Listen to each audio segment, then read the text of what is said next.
Right. Once they sign it, it's like the right direction. That's all they want to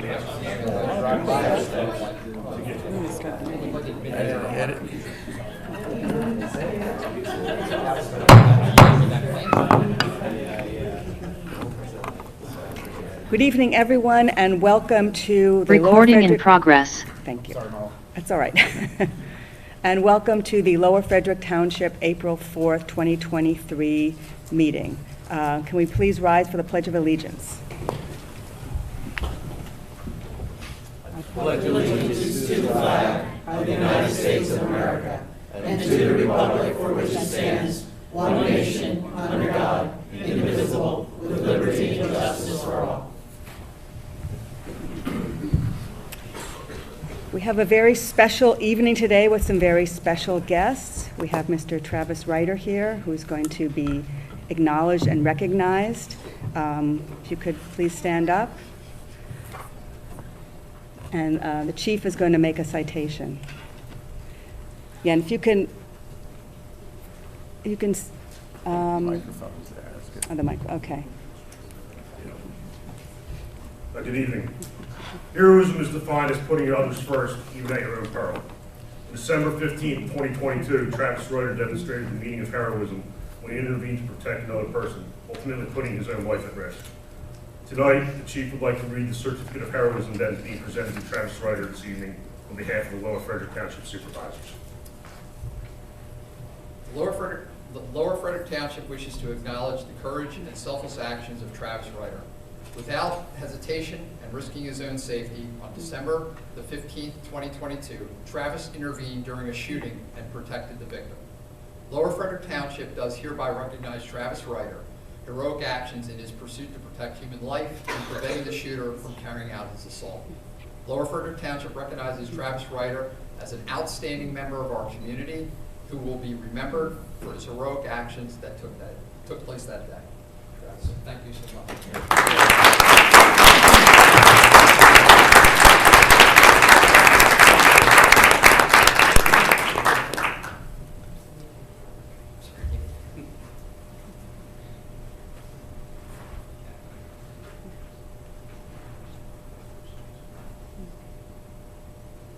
Stop, just, you're good, Joe. Never photobomb somebody else's photo. Thank you very much. Thank you. Okay, thank you. And we're also very fortunate to have our state senator, Tracy Pennycook, here. Welcome to Lower Frederick. So don't sit down yet, Travis.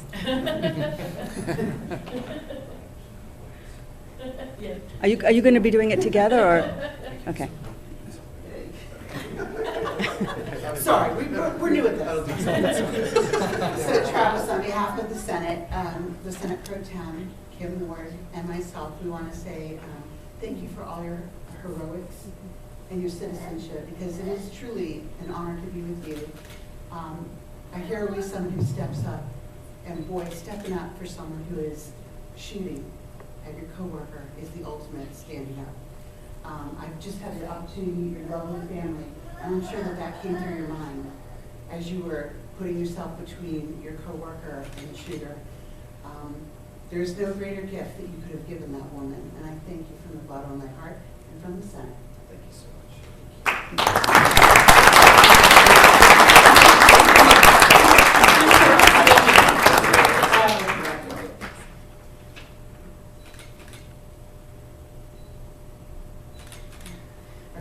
John and I are going to switch phones. And now, thank you. We also are pleased to have our state representative, Donna Schwerin. Yes, thank you very much, Marla. First of all, what an honor. What an honor. So a lot of what Tracy said, I don't want to repeat, so I'm going to come up with my own words here.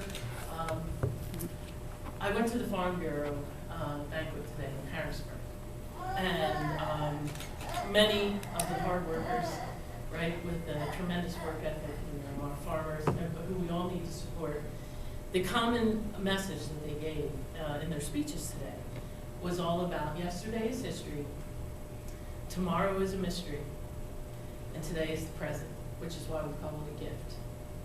And certainly that gift of life that you passed on to your coworker, and at the same time, survived in your own way, your own right, with the blessings from God above to make sure that your heroism would carry through for her life and her family, and certainly for your family as well. I'm sure your mom and dad are incredibly proud.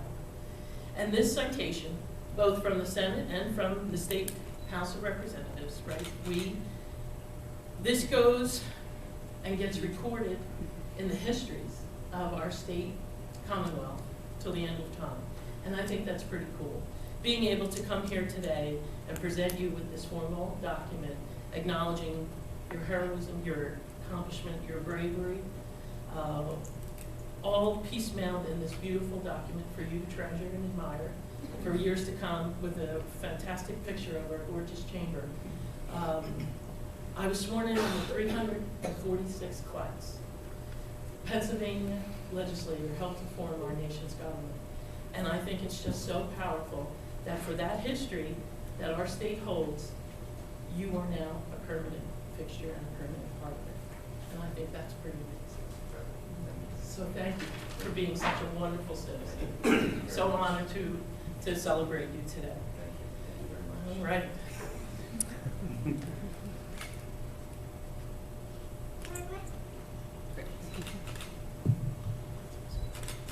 Thank you.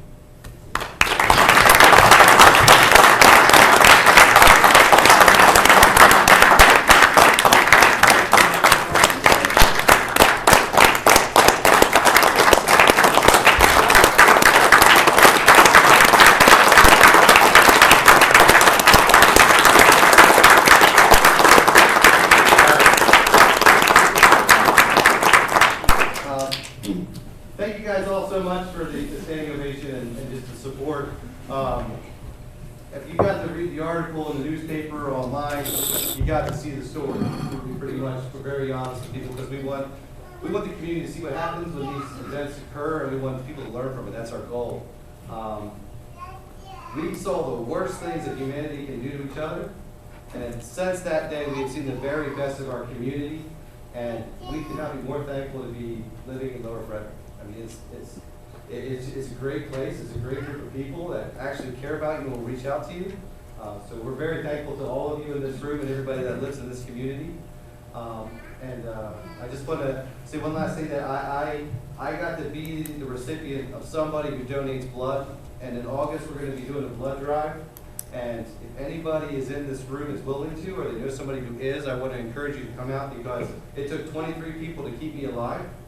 And so it goes a lot further than you think. It's like I said, 23 people, I had to get 23 units to stay alive. So if you're going to be there, we'll be there. We'd love to see you and talk to you. And thank you all very much again. Have a wonderful night.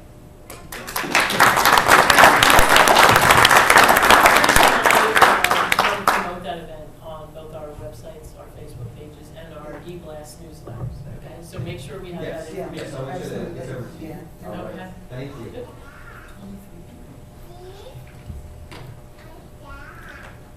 Thank you. So now I'm just going to read the usual announcements. Township meetings are recorded for the purpose of preparing the minutes, and the recording is destroyed 6 months after the minutes are approved. The meeting will also be recorded by the teleconference provider. It is requested that all persons wishing to speak before the board shall state their name, address, and the subject matter upon which they wish to speak for the record. Babies excluded. In the interest of facilitating the business of the board, all persons addressing the board shall be limited to 2 minutes unless such time is extended by the chair for good cause. Individuals are requested to remain in their seats and to respect when other persons are speaking. The Board of Supervisors will provide a reasonable opportunity for citizens to comment on any non-agenda items after all agenda items have been addressed, but prior to the adjournment of the public meeting. And thank you, State Senator and State Representative. Please come back again. Thanks, bye. Thank you, everyone. Thank you, bye.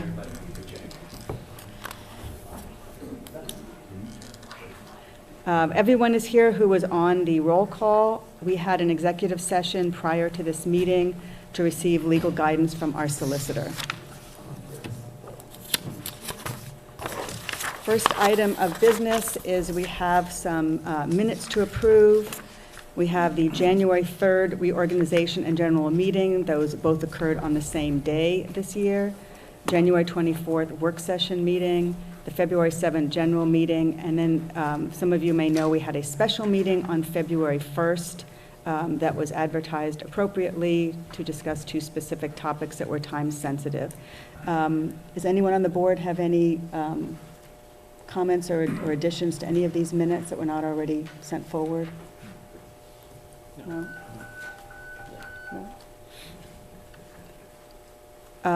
Is the board okay approving all of these in one group?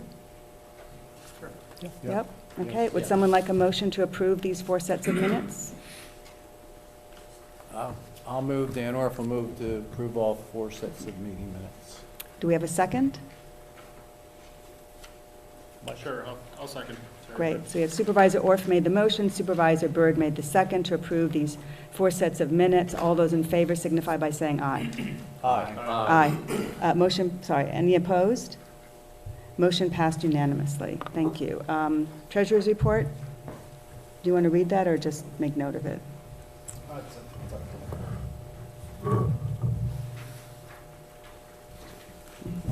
I will if you guys want me to go through it. Good. Go ahead. So this is the financials through the first quarter, March 31st of this year. As far as our general fund budget performance, EIT is down 7.7% from 2020. Actually, you know what? We're at 256,759, which has us on just over 19,000 over budget. Real estate transfer, we're at 81,257, 15,000 over budget. And our current and delinquent real estate tax, we're at 107,532, which is just short of $8,000 over budget. Our overall revenue, we're at 494,542, 58,696 over budget. We are down 1.3% from last year. Total expense, we're at 512,487, 24,241 over budget. We're up 9.6% from 2022. Overall, the net income as of the end of March is negative 17,944. 2022's net income during the same period was negative 52,400. Net income is up 65.8% from last year. Revenue is down slightly from last year because we received the final payment for the Swamp Creek Culvert Grant in the beginning of last year. Overall revenue for this year is surpassing budget because of real estate, EIT, real estate transfer, and interest. Expenses are up from last year primarily due to labor and health insurance, and that would be just changes in staff. The township is over budget this year for general government, public safety, primarily for health insurance, labor, and O&M, legal and engineer, and under for public works. It certainly helped in the first 3 months that we had very few events. The sewer fund surpassed revenue budget by $42,000 and is under expense budget by $4,700. Current net income is $136,711, which is over budget by $46,979. Last year's performance over the first 3 months was 77.9% down from this year, mostly due to the Hurricane Ida repairs. Sewer building revenue is up 21.9% from last year, which has been expected with the rate increase for the first quarter of 2022, but not received until after April, when the first quarter 2022 bills will have started to be paid. Liquid fuels is under budget, primarily because we've not had much in the way of events. Are there any questions?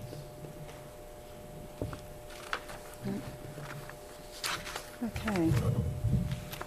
Thank you. Next item is payment of bills. We have bills for the general fund in the amount of $92,088.42, for the sewer fund, $27,372.57, in the sewer capital fund, $291,671.35, for a total of $454,496.69. Well, I have a correction. Oh, The okay. agenda for the sewer capital should have been $335,035.07. I apologize. Okay, so the sewer capital should be $335,035.70. Okay, great. That's going to be important later on. All right. So we need a motion to approve this report and to pay our bills in the amounts that I stated. Well, sorry. Do we want to include the sewer capital in that or not? Because we're going to come to that later. This super capital does not include the Dolly. It does not? Yeah, that. Okay. We pay that, we use tomorrow's dates, because I don't want to assume that the board will approve. So the Dolly construction, this was for last month's release. That's on the bills list currently. Okay, all right. Thank you for that clarification. Do I have a motion to approve the payment of these bills and these amounts? Chuck Geiser, I'll make the motion to approve the bills as described by our chair. Thank you. And I will make the second. All those in favor signify by saying aye. Aye. Aye. Any opposed? Thank you. Motion passes unanimously. So the total is also incorrect. Right. Okay, great. Thank you. Next, we have professional and staff. Oh, sorry. Go ahead, Bob. Bob Burns, Litherville Road. If you don't mind, Marla, can we go back to the treasurer's report? What Jason was reading to us once again was the official treasurer's report, which we usually get a copy of what you guys get, which is normally over here on the table for us. The fund balances that he has on the agenda, if you remember, Mr. Geiser made the comment at last week's meeting that he would like an asterisk put where there are monies that are already allocated from some of these funds. So all the funds that you see listed there, I'm sure are the right categories and the right numbers, but there's no asterisks underneath of them for all those different projects. I think you're referring specifically to a comment about the vote we made at our last meeting to approve money for a grant submission that came out of the Open Space Fund. Were there other items? So, yeah. The comment that I made was following the board's approval of going in on the grant. And I floated an idea to Jason about trying to indicate in the fund balance that, okay, yeah, there's a certain amount of dollars there, but it's not, we've already committed to spending a certain portion of that. And my concern was that the Open Space Committee should know how much money they have to work with. And it seemed like there was another way that was found to sort of get that to them, that Jason was going to work with them so that they were aware of how much money they had to work with, knowing that they'd already committed a certain portion. So I was happy with whatever they're going to work out. That was my comment at the time. Well, I'm glad you mentioned the open space. I actually had found 4 different categories of the 4 different funds out of what's listed there, that there should be stuff attributed to that. But as far as the open space portion of it, I think one of the things that maybe the board needs to make clear is, from the way I understand it, up to 25% is allowed to be used for maintenance. Now that's an awful lot of money, 25% based on $80,000 a year. And you know, if there's repairs that need to be done, such as our Parks and Rec, Pam brought up about the pavilion up there, that money from that particular maintenance could go to be used towards the pavilion or whatever work that needs to be done. It also can be done in conjunction with the grant that she's applying for next year.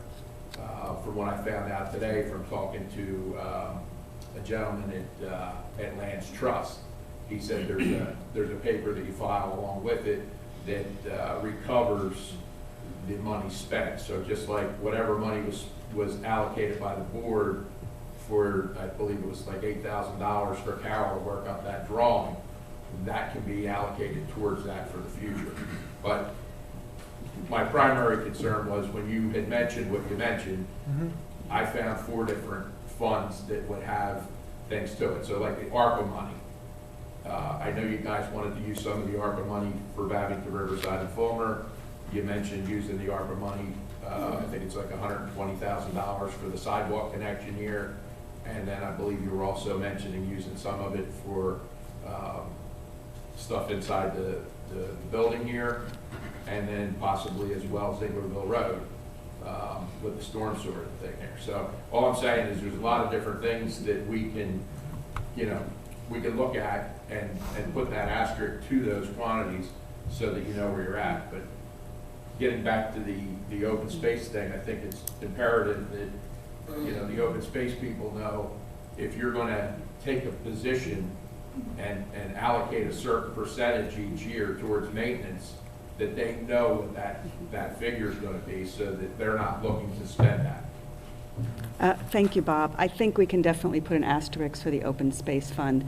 And the difference between that and the other items you've mentioned is we actually have obligated that money. The other items have not been obligated. But if and when we do, that's a good suggestion, so thank you. All right, let's move on. Oh, I'm sorry. Go ahead, Sherry. Sherry Schweiker, Would you mind coming to the microphone so people can hear you?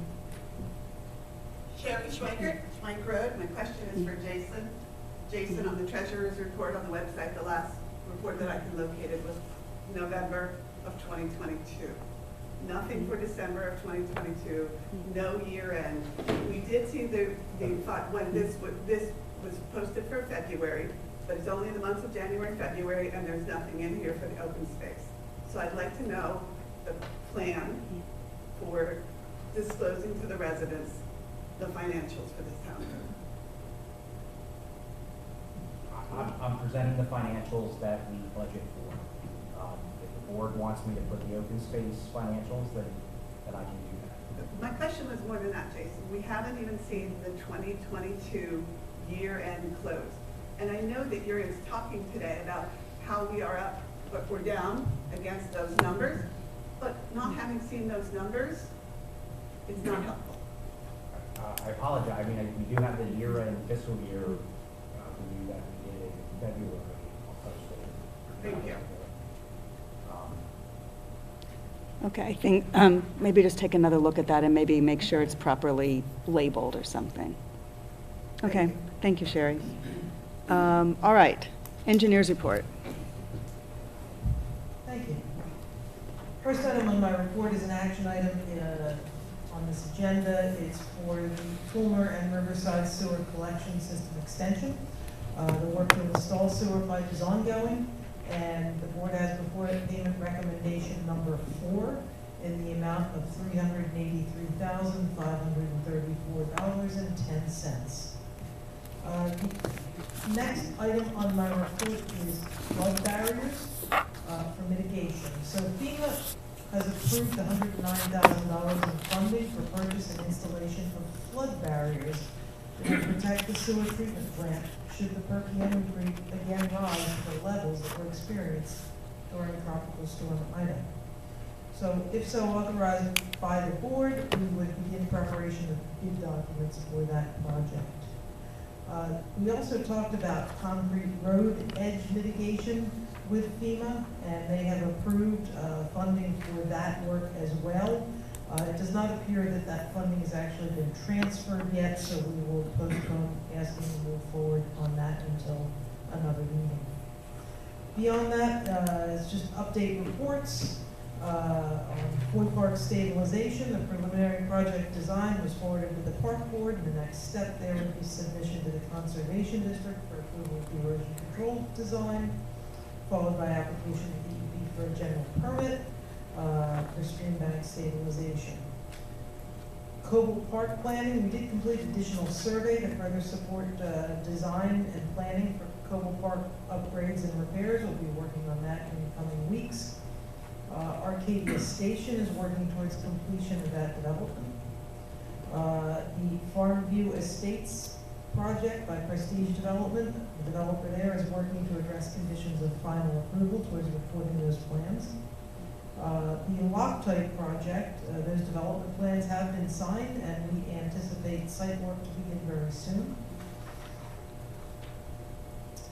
The Melbourne Hill project, sewage planning documents were presented to the Township Planning Commission in March.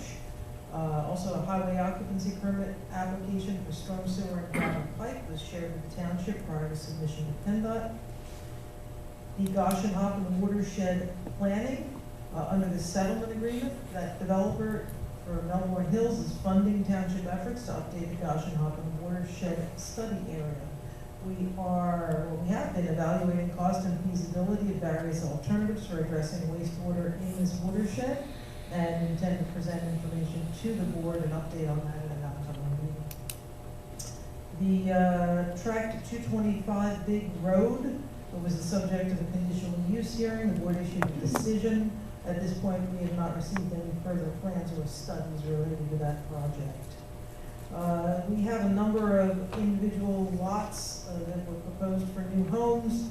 The Mancini lot on 2nd Avenue, the home construction is ongoing. The Vincent lot on 26 2nd Avenue, construction is ongoing. 46 Kratz Road, there was a grading and stormwater management plan associated with the construction of a new garage building and added impervious surfaces on the property. And I believe execution of that O&M agreement is on your agenda this evening. Rotelli 3rd Avenue home construction, this is also proposed construction of a single-family home. We just approved the grading and stormwater management permit applications, pending reporting of the O&M agreement. 205 Hendricks Road, we returned a plan for revision and submission for the grading and stormwater management work, and we're awaiting a new plan. 118 Colonial Drive, this proposed construction of a single-family home. We reviewed the grading and stormwater management permit applications. They were conditionally approved, but they are pending reporting of the O&M agreement. 297 Smith Road is a property that's located on the boundary between Perkiomenville and Lower Frederick Townships. It's been a little while since we reviewed the stormwater design and returned comments. That was back in December. The applicant has made application to the zoning hearing board, and we have postponed further review until zoning relief has been determined. The 1467 gravel pipe or the Leckmar property, that applicant is working to address conditions of final approval. I just received the final set of plans to review over the weekend. And finally, the Sandbrook subdivision, we are awaiting a submission from the applicant's engineer to address the driveway on lot 2. So that's an update on the status of township engineering issues. That's concluded in my report. Thank you. Are there any questions from the board?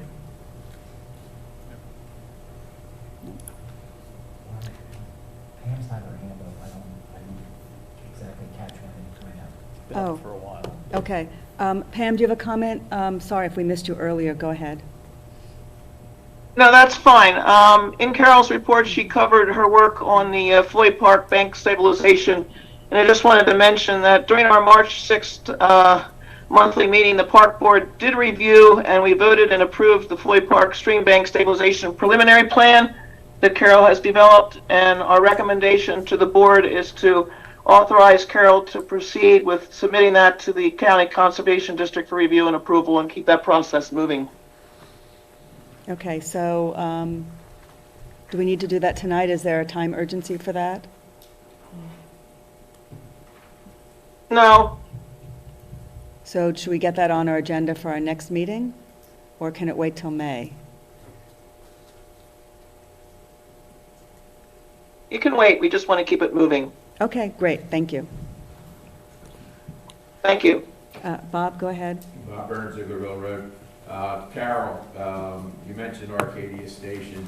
One of the concerns that was brought up to me from one of the residents that I talk to quite often was concerned about how the trail comes out to the bend, like where the pipe is that goes under the road, where Main Street and Zieglerville turn into each other. Questioning why that comes out to that location, whether it's safe or whatever. I know it did have a couple of standards there with a rope on it. That seems to have been taken down. So I didn't know if there was anything there. And then also the the creek bed that's there. That's had orange tree fence around it since day one, and everybody stayed out of there, from what we can tell.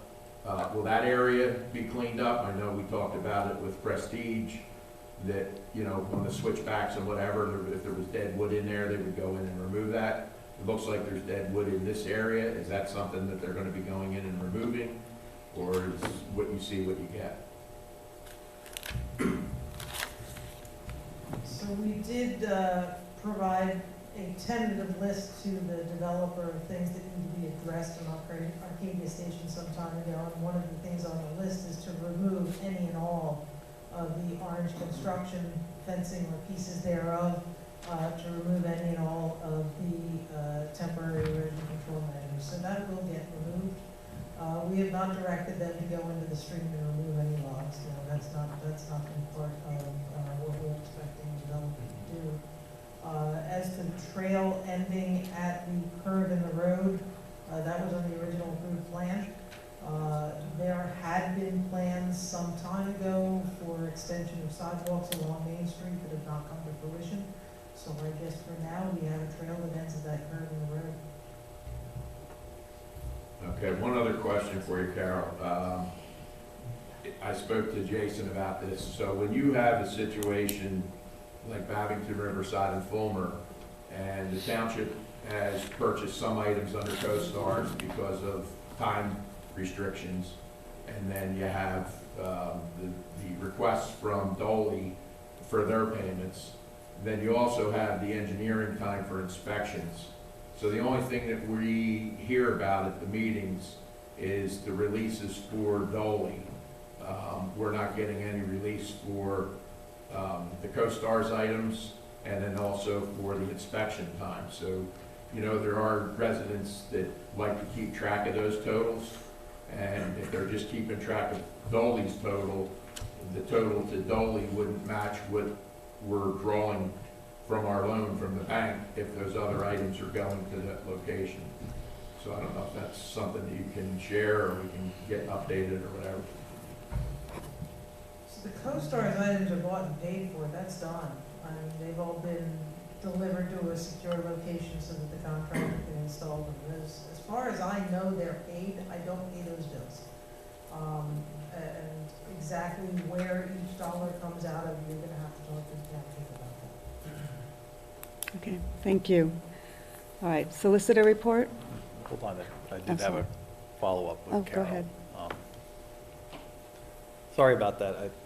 So we talked for a minute about the Floyd Park Bank stabilization.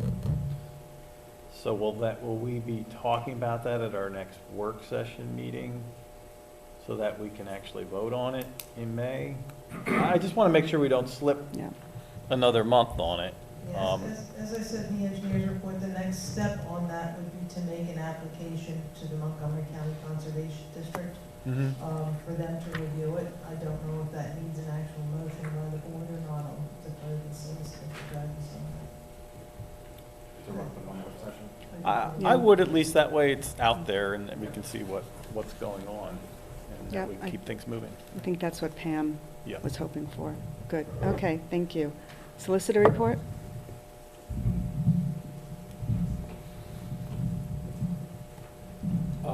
I have one matter that I'd like to bring up with the board, and depending on how the board wants to proceed, we might need to amend the agenda so the board can take action on it. I got today, right before I came to the meeting, the written agreement from Ken McCarty, solicitor for Perkiomen Township, regarding the property at 297 Smith Road, the Sims property. This is a property that's split between the two townships, with probably about 90% in Lower Frederick and 10% in Perkiomen. And the Sims are proposing a single-family home on this property. The vast majority of the home is in Lower Frederick Township, but there's a little corner that's in Perkiomen. Likewise, there's some work in the back of the property that's going to be in Perkiomen, while there's additional work in the front that's in Lower Frederick. Instead of having them basically go to two townships and get two sets of permits for all this work. The two townships have proposed an agreement that basically would have Laura Frederick be responsible for reviewing and approving and permitting all work on the property, regardless of whether or not it's within Laura Frederick Township or Perkiomen Township. There was a letter that I provided the board at the meeting last week that the board reviewed and authorized us to proceed on. Mr. Picardi then prepared this quick intermunicipal agreement based on that letter. And I have reviewed the agreement. I'm fine with its language.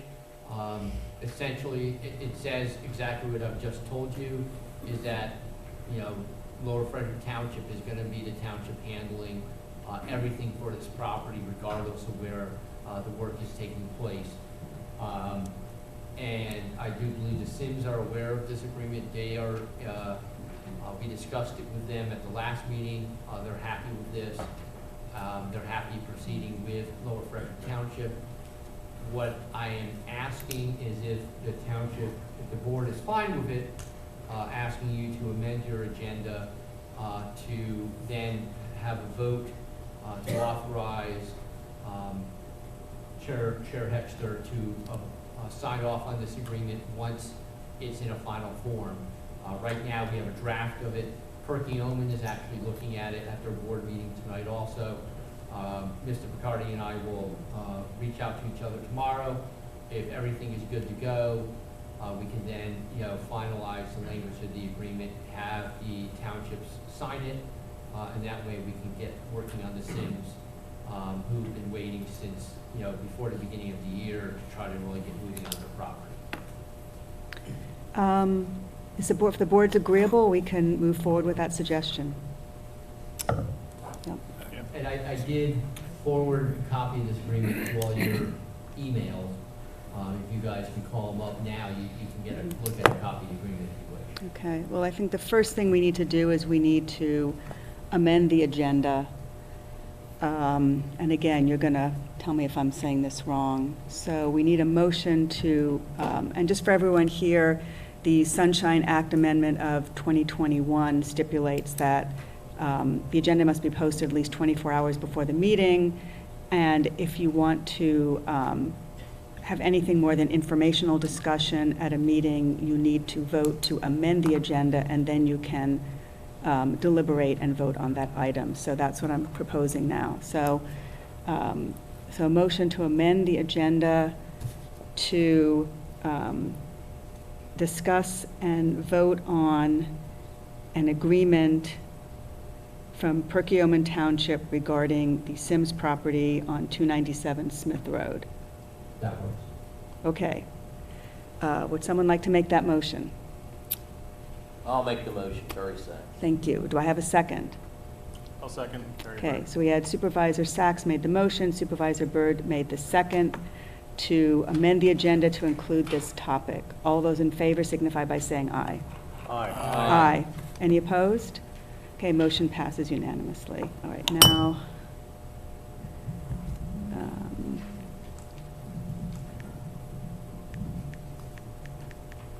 I'm not logged in. Someone has it open, can they I'm trying to get it over. read some of this? Yeah. It's fighting We're all me. logging into our email here, sorry, so. I mean, I have a copy right here. I have a printed copy if anyone wants it. I That can would be call it from great. my computer if you wish. Here it is, intermunicipal agreement, right? Yes. There we go. There we go.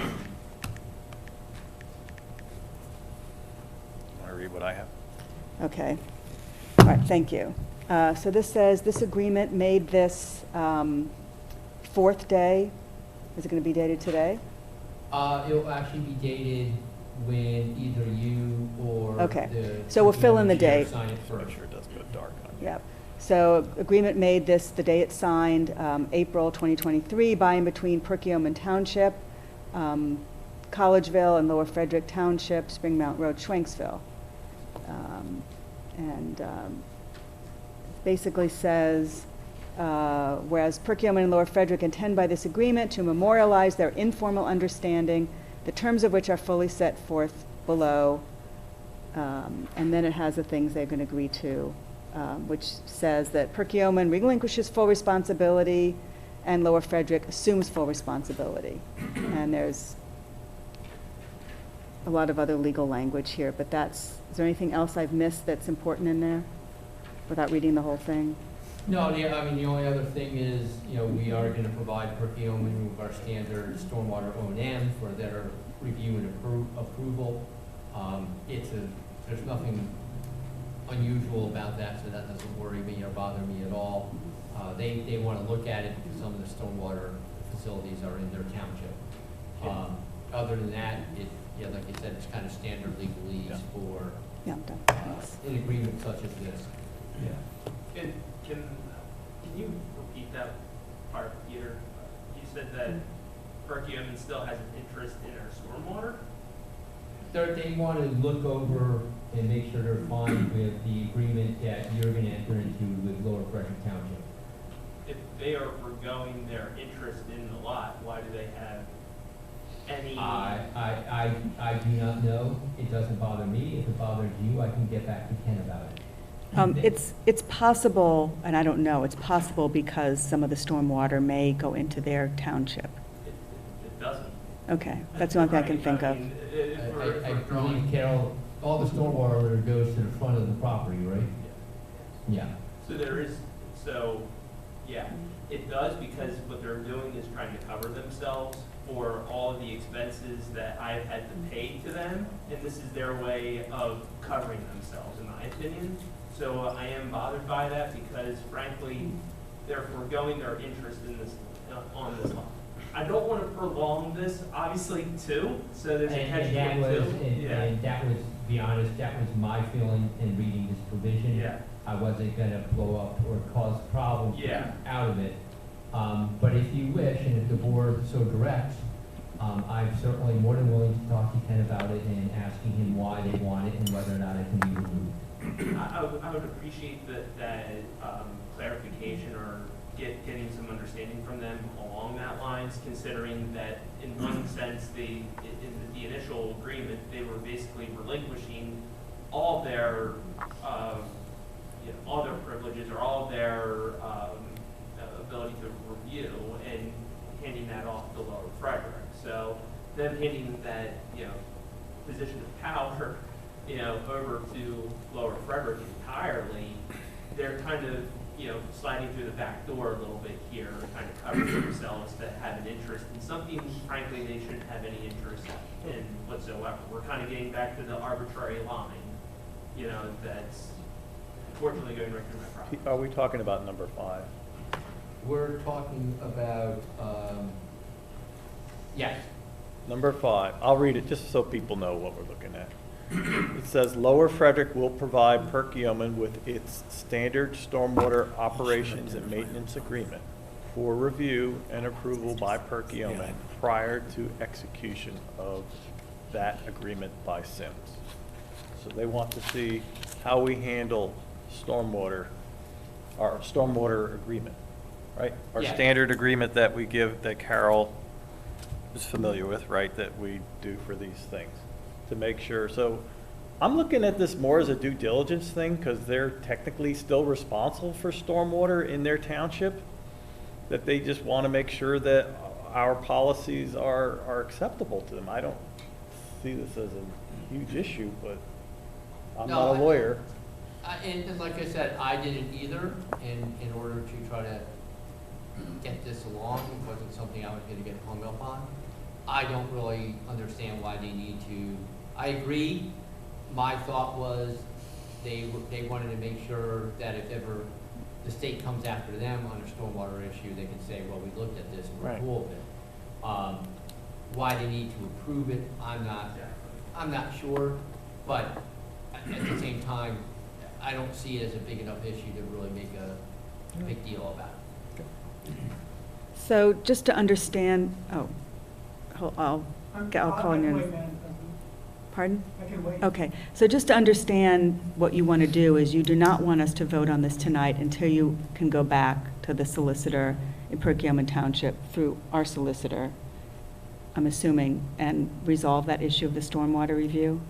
Well, I do, I do want to resolve this because it don't belong, you know, with, honestly, this is the reason why I came to you guys in the first place so many months ago, was to get some agreement in place between the townships. Mhm.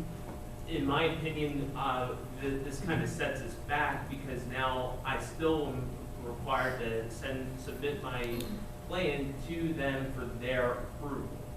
Okay? So So you're not no. submitting anything.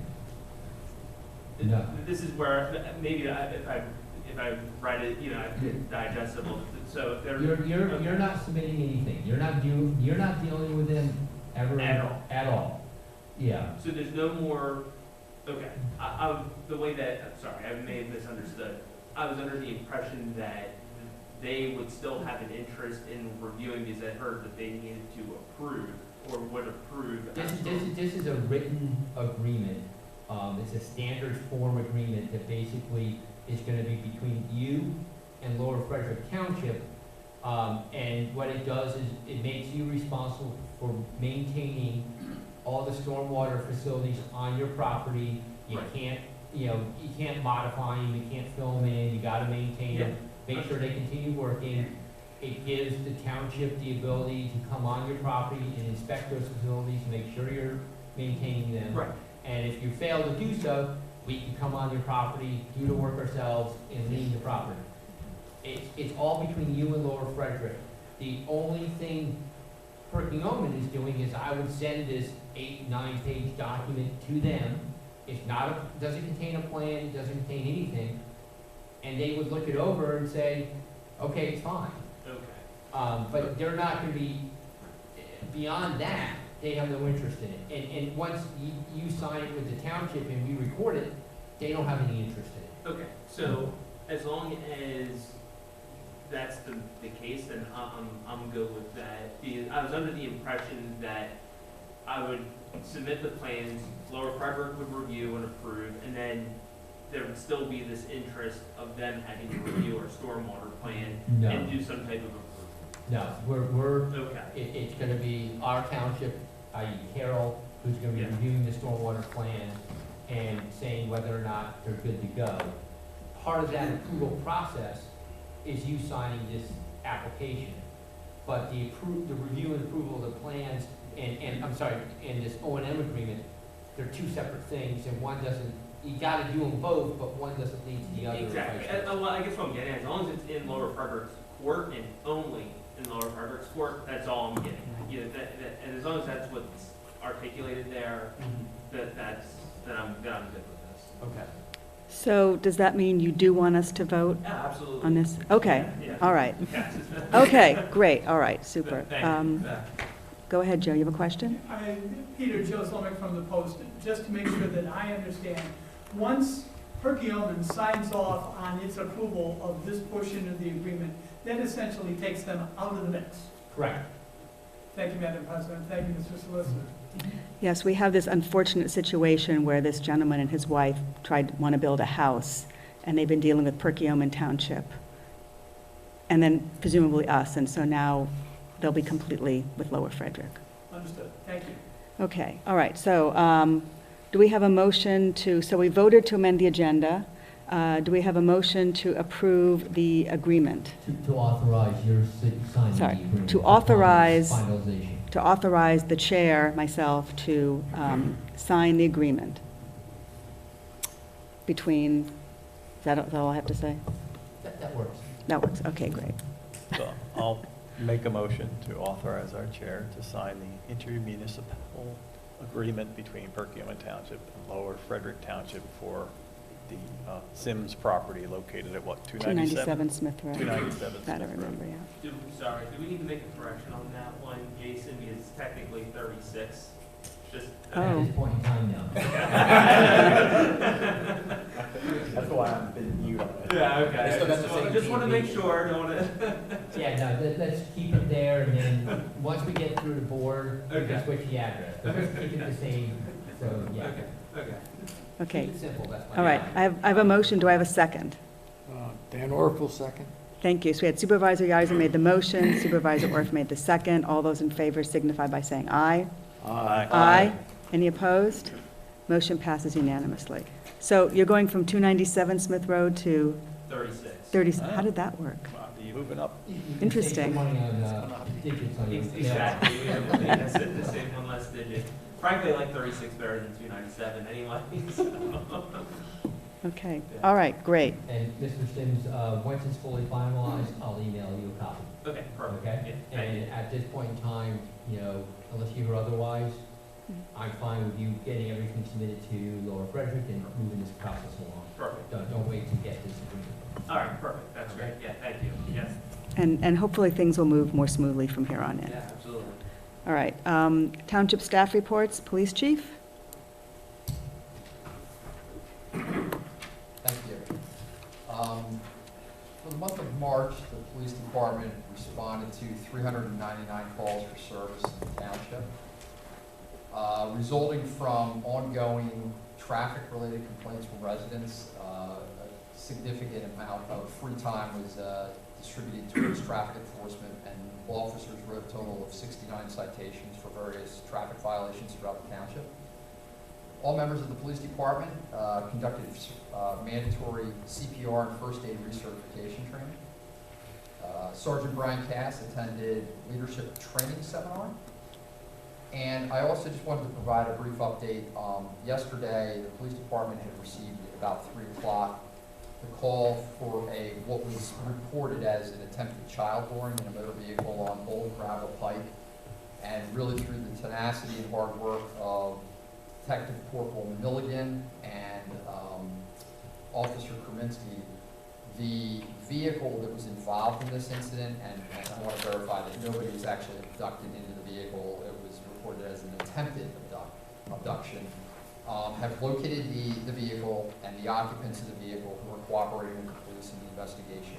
There is no concern at this point moving forward for the residents, and I want to put everybody's mind at ease because obviously this does generate a certain amount of anxiety amongst our community. So I just want to thank Officer Kaminsky and Detective Milligan for once again outstanding job here at the police department. And my last item is just that the police department received a check in the amount of $1,395.05 from District Court 38-203. And that represents monies paid by the defendants in criminal, traffic, and civil related matters. Thank you. And can you just provide us an update on when our new officer will be joining us? Yes, actually, our new officer, his name is Edward Bacon. He'll be starting with us on Monday. And so we're Great. looking forward to getting him up and going. He has some training and some onboarding that needs to take place, but we hope to get him up and moving, and we'll have him here at the next township meeting for swearing in. That'll be great. Okay, I have a super. question for Chief. All right. Yeah, go ahead. So just stepping back to what you spoke about, I guess I'll call it incident yesterday with the vehicle. Yes. So I noticed that there was a Facebook page in our township that was asking people to private message them, which this is a police matter. So I don't understand why a Facebook page was asking them to private message them if they had information. They should be calling you guys. Correct. And I don't think you guys were encouraging the private messaging. No, we would But this never do that. Facebook page was sort of taking upon themselves to insert themselves in a situation that I think is really wrong. Yeah, and I appreciate you bringing that up. And I wasn't happy to see that at all. No, and we very quickly, I was, after I had been alerted to this incident and I was working with Corporal Milligan, we very quickly were able to locate a image of the car from a video ring doorbell. We got that uploaded and we disseminated it very quickly to law enforcement in Montgomery County as well as to the school district. And we got it out to the public as quickly as we possibly could. I do know that there are respective private Facebook pages from different groups around the community, and we would always tell somebody that if it involves a police matter, contact the police department. We need that information, number one. Timing is critical in situations like this. Right. We were very lucky, and this situation did not manifest into an actual abduction. But had it, we would have needed that information immediately. And I would recommend that anybody that has information about any incident, and they do not have to provide us any information, it can be done completely anonymously, but just getting us whatever information is available can really mean the difference of the outcome of the situation. So thank you for doing that. Yeah. Thank you. Fire company?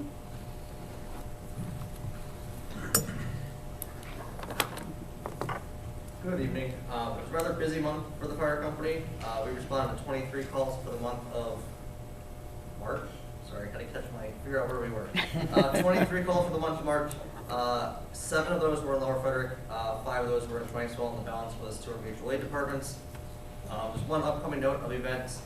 Upcoming event of note. April 22nd is our cornhole tournament. That will be hosted at our firehouse. Information is on our website for registration. Any questions? No, just thank you all for all your service. Thank you. Okay. I think ambulance, we just have the number of calls. Nothing from them? I don't have a report. Okay. All right. Public Works? So for the month of March, street sweeping was completed. They performed 4 sewer inspections, vehicle equipment maintenance, performed road and property checks, 2 sump pump inspections, 2 lateral tie-in inspections. They continue to cold patch different roads. They have the flow meters in the sewer plant calibrated for the year. They service their mowers and are preparing them for spring. And they did some work in the police department. Thank you. All right, next item is the cable franchise agreement Comcast discussion. For those of you who attend regularly, probably about a year ago, we entered into a consortium of with a number of other municipalities, I think approximately 10. So we would get a good agreement with Comcast. As all of you know, people are not using cable companies anymore. Our fees are going down. But we now have an agreement that has been produced for us and everyone else in that consortium from a law firm that specializes in this. So that's what we're going to be discussing. Is that you, Peter? Yes, so I've dealt with the Cohen Law Group probably for well over a decade. They're based out in the Pittsburgh area. They're a fantastic telecommunications law group. And, you know, they have consistently, in these situations, represented consortiums of Bucks and Montgomery County municipalities negotiating not only with Comcast, but I think the first time I dealt with them was when Verizon first entered into the area with their FiOS. And Cohen handled the initial negotiations with them. I have negotiated these sorts of franchise agreements for individual municipalities who, for whatever reason, have not joined a consortium. And I can flat out tell you, I've taken the agreements, the latest agreement I could get from Cohen, taken that and told Comcast, this is what I want, and literally Comcast just says, yeah, we're not gonna give that to you. You know, and they will go through and they're like, yeah, you don't get this, you don't get that. So I can tell you absolutely that this is probably the best agreement, you know, we would be able to get from Comcast. And it is the cheapest way. When I negotiate the agreements, I can't do it as cheaply as what we paid Cohen here. And, you know, it is all around a really good thing for the township to do. And, you know, I would strongly recommend and ask that you authorize the advertisement of the ordinance that would then enact this franchise agreement. I can go into some details if you want, but that's my initial opening statement. Okay, I mean, are there any highlights you want to, I mean, one highlight that struck me was this prohibits Comcast from giving discounts to Comcast customers strictly for the cable portion in order to reduce the amount that municipalities get. So they are not allowed to do that. It doesn't mean they can't give discounts, but they can't do it just on the cable portion. So it is definitely written to protect townships from getting as much money as possible from the cable agreements. Yeah, I mean, you know, we're getting, the franchise fee we're getting it remains the same 5%, which is the maximum allowed under law. One of the things Cohen's does in their agreements is they make sure that fee applies to a whole bunch of different revenue sources for Comcast to try to prevent Comcast from attempting to minimize the amount they have to pay townships by classifying money they get out under some sort of income that's not covered by the franchise fee. The agreement lasts for 10 years, which is the minimum amount of time Comcast will agree to. You know, the shorter is the better, considering changes in technology. The agreement contains a whole bunch of requirements regarding customer service, regarding how quickly they have to respond, regarding the fact what is the biggest window they can give when you ask for a Comcast person to come for a service call. So, you know, these service things, this is the area that Comcast cuts out when I try to negotiate this stuff on my own. It's a lot of these service requirements and guarantees that they say, no, we're not going to agree to. So those are very useful. And there's also a lot of requirements regarding reporting requirements regarding what areas, and I don't think this applies in Lower Frederick. I think we're probably a dense enough population, but one of the other big issues is sometimes if you have a road that's not highly developed and there's long gaps between homes, the Verizon and Comcast will be like, yeah, we're not going to wire that road. The agreement here gives a pretty tight requirement that as long as there's a certain number of houses every, certain number of feet along a road, Comcast has to wire it. Like I said, I'm not sure if that applies here, but that's usually a big point to try to, in a less densely populated area, that's usually a big get for the township, for a township. The one actually question I have for the board is, does the township have a PEG channel, which is the public education governmental channel, or do we have one but the school district uses it? I do not know, and Jason was unsure. So, and do we get any free cable service from Comcast? I'm not aware. Do we, Chief, do you know? I believe the police department, we do. Okay. We have it for weather purposes and. Okay. Like, So, news. one of the things we have to do, there was a change in the law, actually change in regulations from the FCC. It used to be, under these franchise agreements, we could tell Comcast, you gotta give us a set number of free hookups, and Comcast just had to give them to us. The FCC said a few years ago that, well, yeah, municipalities can still negotiate those free hookups, but then Comcast can take the cost of those hookups out of the franchise fees they pay to that municipality. So we end up actually paying for it. They're no longer free. So one of the things we might want to look into, it's not something we have to do here in regards to this agreement, but moving forward, we might want to assess whether or not it's worth keeping, these free hookups and have the reduction in our franchise fees, or whether we should just say, no, we don't want the free hookups anymore, and if we want a hookup, we'll just pay for it ourselves like anyone else. To be honest, most of my municipalities have foregone the free hookups, and just decided, we need cable service, we'll just pay for it ourselves. So that's something moving forward we should probably look into. But will that impact what we're discussing tonight? No. Okay.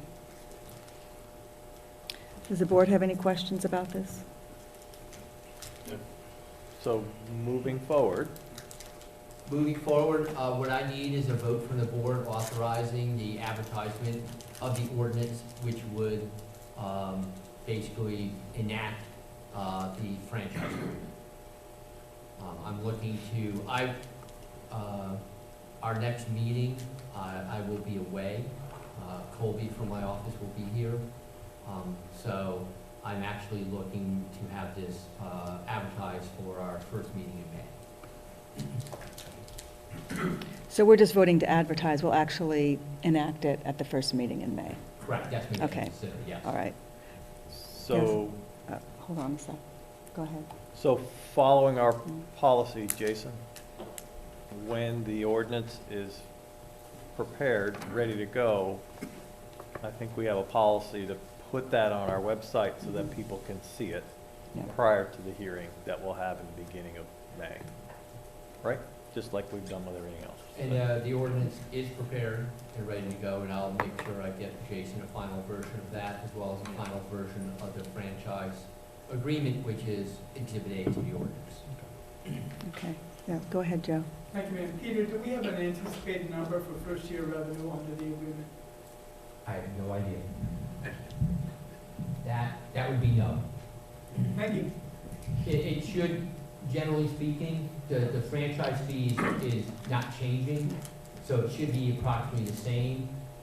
In general, however, the fees municipalities have been getting through these agreements has been falling because people have been cutting cable and going entirely, streaming and internet-based services, we do not get a franchise fee for. That's the answer to my second question. Thank you. Thank you, ma'am. Okay. So do I have a motion to advertise, and I guess I can give it the number, ordinance number 2023-02, to authorize execution of a cable franchise agreement between the township and Comcast of Southeast Pennsylvania? Terry Sachs will make the motion. Thank you. And I will make the second.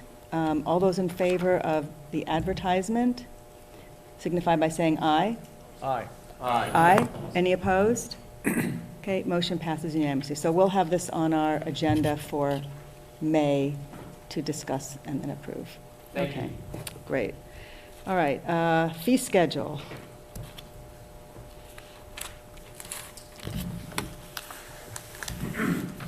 Okay, so what the board has in front of it is the cleaned up version, which is not changed from our last discussion. I did confirm, Chuck had questioned about the electric. We have two examples, and I talked to Ryan from LCL, and they are different due to the new construction of single-family dwelling compared to an addition. As he put, it's easier for the electrical inspection when it's all new wiring as opposed to, but he did say he did have the wrong amount of 175, it should have been 170. Does the board have any other questions about anything in the fee schedule?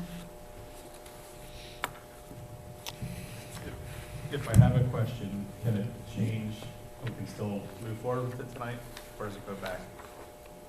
A change in the fee schedule the way it is? So my question is, again, on the non-residential, new building structures additions, we have a set amount, 0 to 10,000 square feet at 60 cents per square foot, and then we have 10,000 and over at 20 cents, and we talked about last time that first 10,000 is 60 cents, the next 10,001 and above is 20. I don't see that happening as a scenario, but I want to make sure that someone isn't coming with a plan, you get a discounted rate because the building is even bigger than 10,000. So we're in section 2B. So if it needs to be worded differently, we can still move forward with it. The board could adopt with, kind of an amendment or I mean, that makes sense, right? But Here comes Peter. we don't need Peter for this. So, Unless I'm reading it wrong, but. so I'm looking at it now. It says the first 10,000 square feet is 60 cents per square foot, and then 10,001 and higher is 20. But it doesn't say that it's for the next, after that, it just, I mean, it could be interpreted to mean if it's bigger than 10,000 square feet, every square foot is 20 cents. How's it supposed to read? The first 10,000, so, Yeah, I think maybe it needs another word in there. and I don't think it would get calculated wrong, honestly, but I'm just looking at someone coming in with a 12,000 square foot warehouse saying it's 20 cents a square foot because it's over 10,001. Oh, I see what you're saying. Yeah, so maybe insert the words, the first 0 to 10,000 square feet, and then at number 2, I mean, Well, I know what you're saying now. Yeah. You're saying. It's there and it's not at the same time. I think we all agree.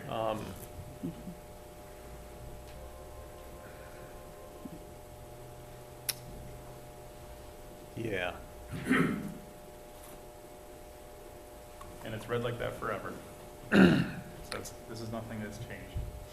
so maybe number 2 would say something like, if over 10,000 square feet, each square foot over that, that's a lot of words, but, I mean, Peter, can you help with this? Yeah, so I would just put after 20 cents per square foot for every square foot over 10,001.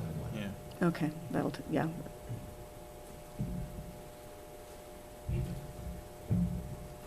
Okay, any other questions or comments from the board on this? I know we've talked about this about 6 times already.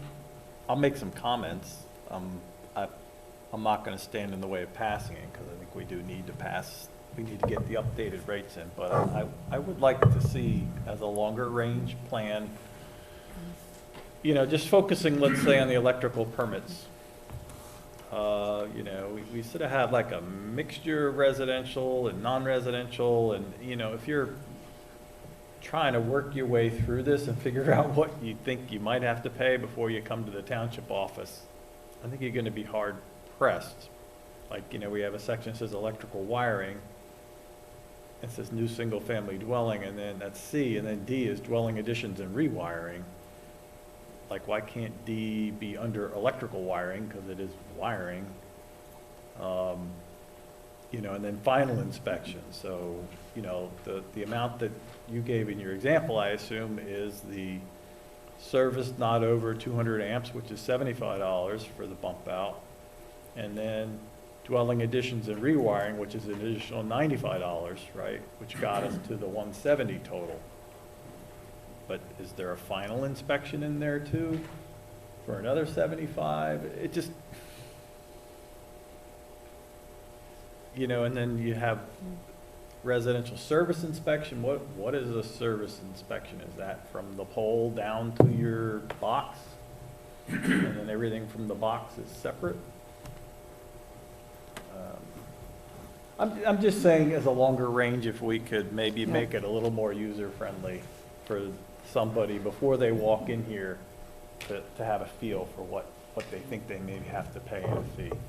I think that's what we should try to do. So, I'm not sure who can answer this question, but it's my understanding we can update this at any time. Yep. So we could go ahead, if the board agrees, and approve this today, and if at some point in the near future you have a proposed updated version of this section, we can then approve that with the new electrical section. Is that what you're? Yeah, I'm looking for? throwing this out as a long, Okay.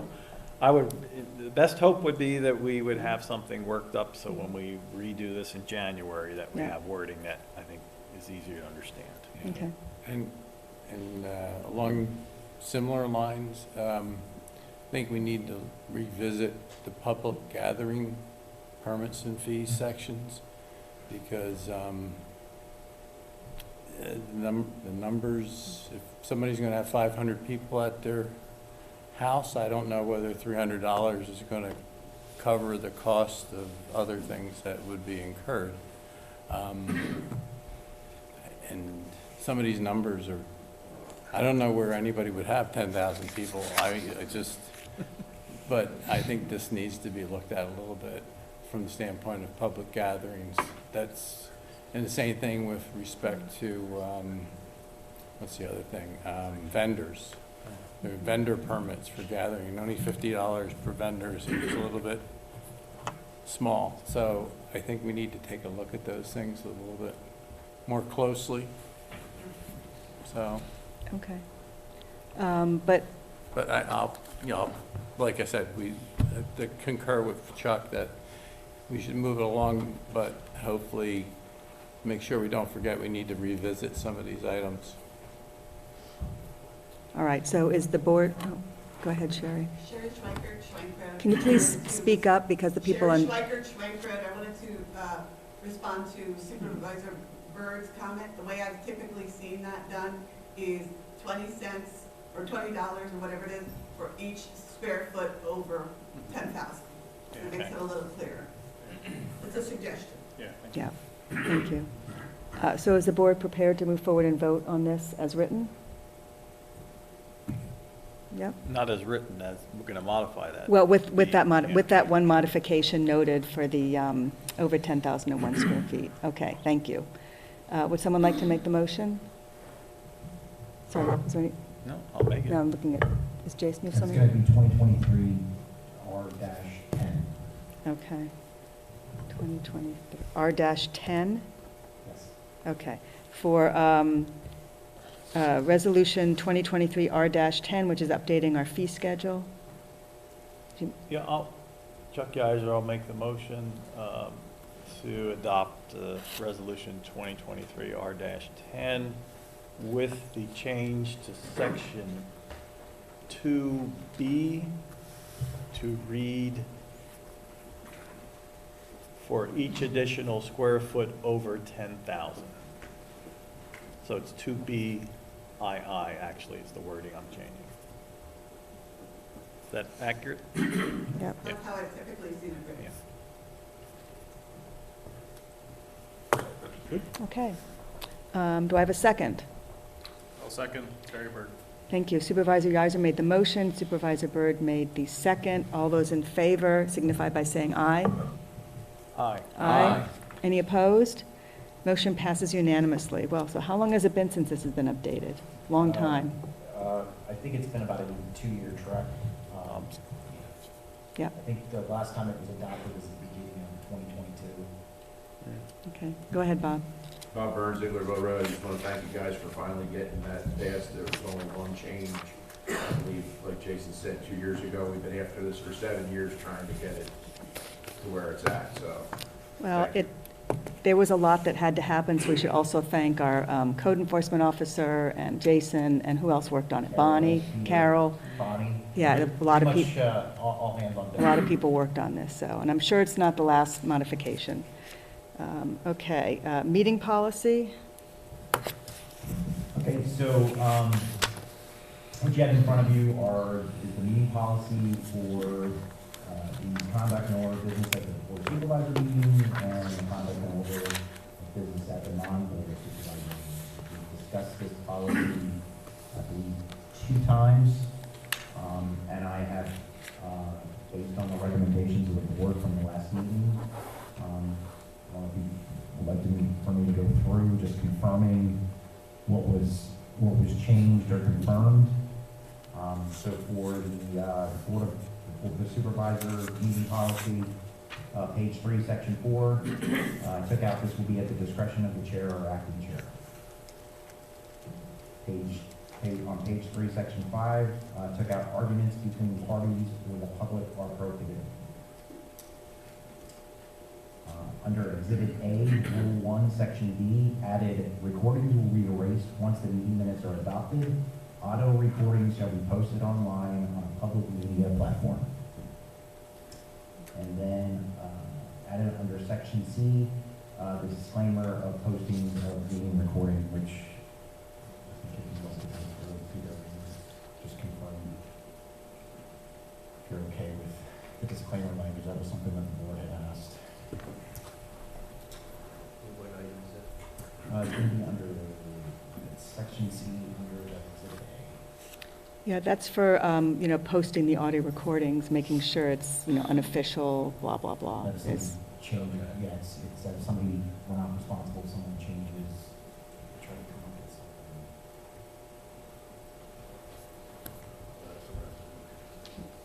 The resolution should run under, yeah, 2 seconds.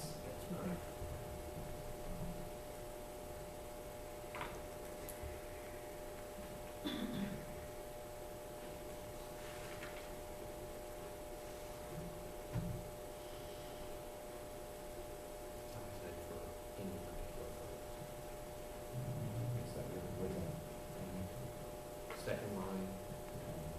Oh, for any, okay. Okay, so, Peter's confirmed the disclaimer that I added for section C under exhibit A, which was, once again, that was a request of the board. So this will appear on the video? I believe that's the goal.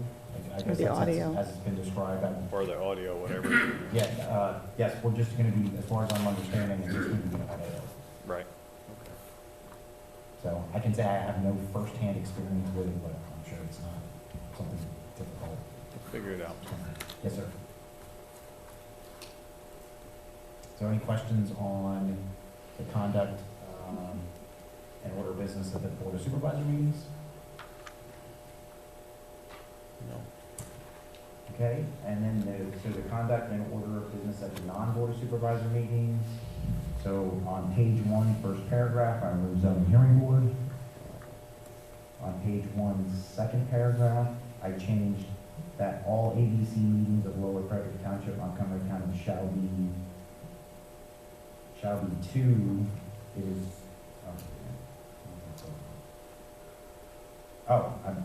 shall be, I changed it to, is suggested ABC meetings of Lower Frederick Township, Montgomery County be conducted.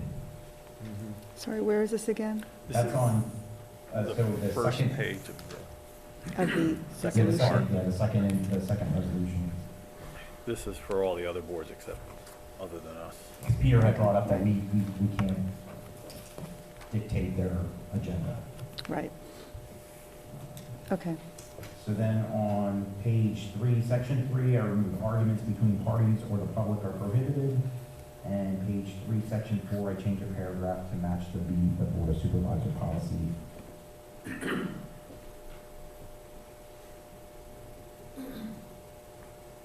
Okay.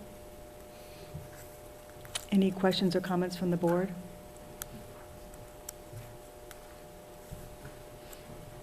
No, I think, good. Yeah, and just to reiterate again, another change that was made is, I know we don't enforce this, but I think we may start doing it. We have our public comment limited to 2 minutes. We've increased it to 3, which should be enough time for most questions or comments. And which resolution is this? What's the number? So the Board of Supervisor meeting conduct, that'll be 2023 R-11. Okay. And so the next one will be 12? And the next one will be 12. Yes. Okay. Would the board like, can we do these together, Peter?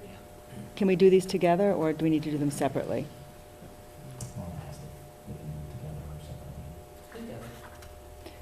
Is that acceptable to the board if we vote on these in a group?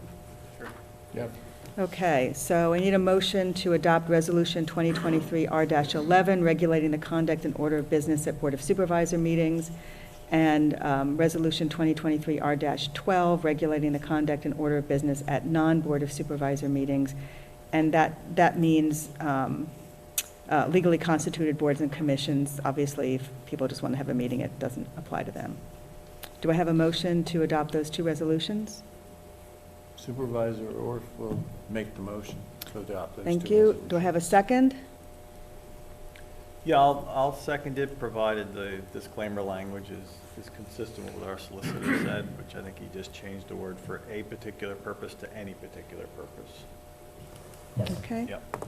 All right, thank you. So we have Supervisor Orff made the motion and Supervisor Yiser made the second to adopt these 2 resolutions with the understanding that that word will be changed as indicated in the caveat for the auto recordings. All those in favor signify by saying aye. Aye. Aye. Any opposed? Motion passes unanimously. All right.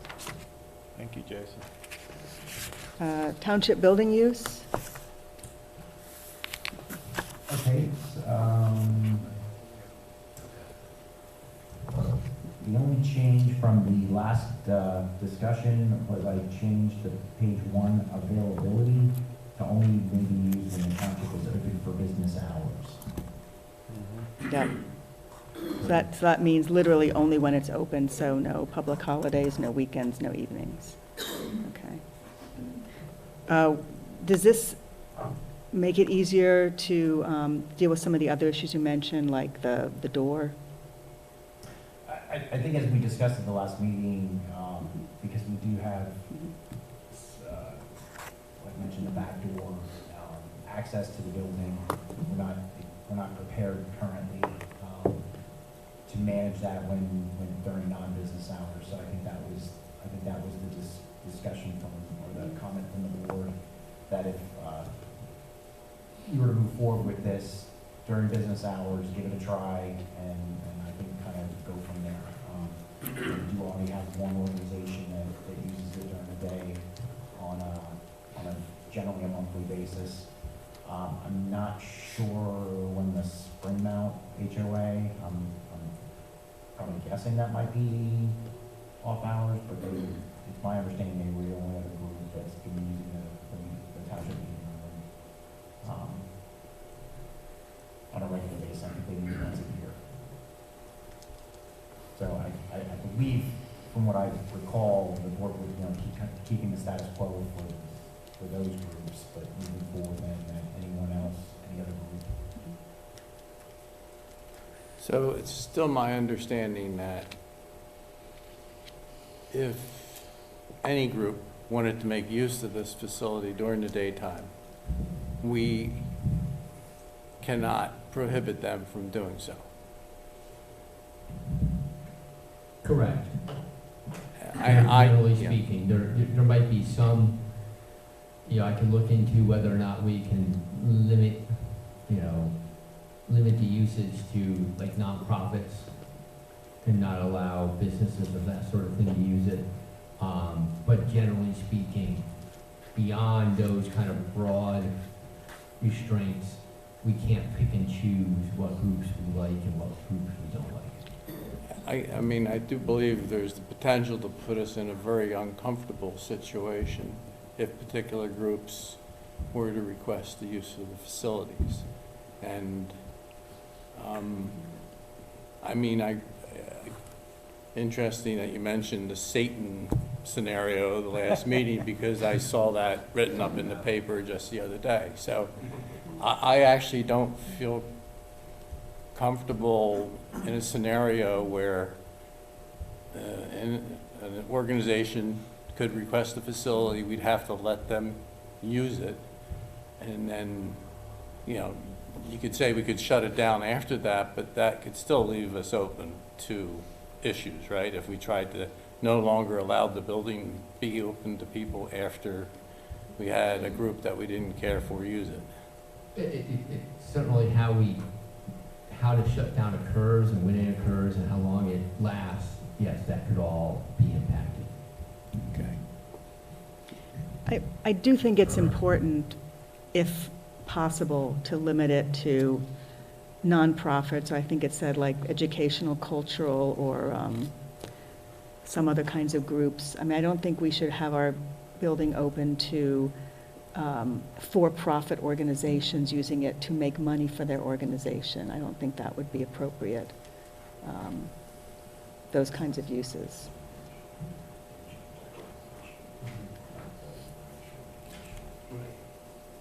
And what about, for example, religious or political groups?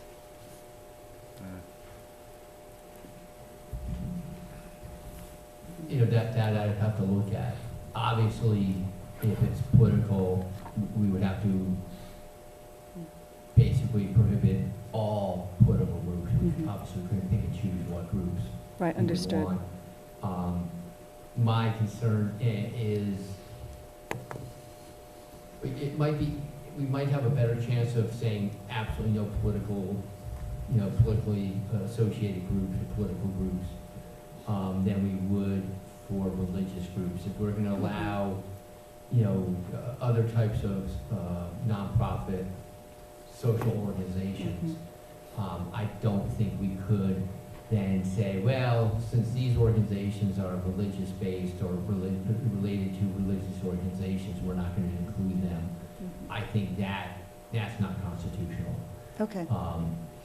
I can look in, like I said, I can look into limiting it to just nonprofits. I can look into seeing whether or not we can say absolutely no sort of political activities. Certainly, you could adopt the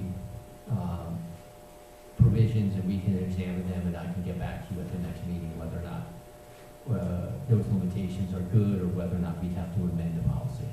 Yeah, but again, I just do feel that our taxpayers should not pay for groups that are for-profit to use this as meeting space, because they presumably should be able to find their own meeting spaces. I don't know how the rest of the board feels about that. Yeah, on the whole, I would agree with what you said. Other than that, though, I think you have to open it to everybody in that sense, where you can. Basically, we all swore to uphold the Constitution when we took this oath of office, and it kind of makes it pretty clear you got to treat everybody equally. Been in there since the first one was adopted in 1776 in our Constitution, state Constitution. It's persisted since then. So I'm okay with having a policy that limits, for not-for-profits. That's fine with me. Personally, if we don't adopt the policy, then I think we should close it to everybody. I don't think it's fair that we pick winners and losers and we have people who are grandfathered. That's not the way we do things. It's not the way I do things. I really don't care. That's just the way I feel about it. You can't operate that way and pick winners and losers. I agree with you, Chuck. Yeah, I agree with Keep you. it closed like we discussed it in the last meeting. And so I had one other question. What if a group wants to come in and do like some kind of artistic thing that is going to make a mess? I mean, do we have any control over, like, if someone wants to come in and do painting or things that will not be appropriate in our spaces? Yes. We certainly have control over how the building will be used. Okay. We just can't limit who is using it. Understood. So if someone wants to come in and have choir practice and that's going to disturb the office, we could say no. Correct. Okay. But they would have to be, across the board restrictions that apply to all types of groups and all types of people.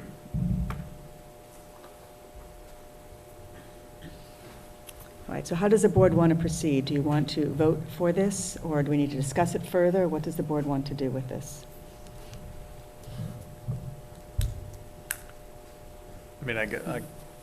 We talked about having Peter find out whether it can be restricted to not-for-profits, right? Is that something you think you can do? Yeah, I can have that. My office can look into that. And, we probably could get an answer to you at your next meeting, or if you want me to be here for that discussion for the first meeting in May. So it would be not-for-profits during the daytime. Yeah. That's right, not-for-profits during the daytime.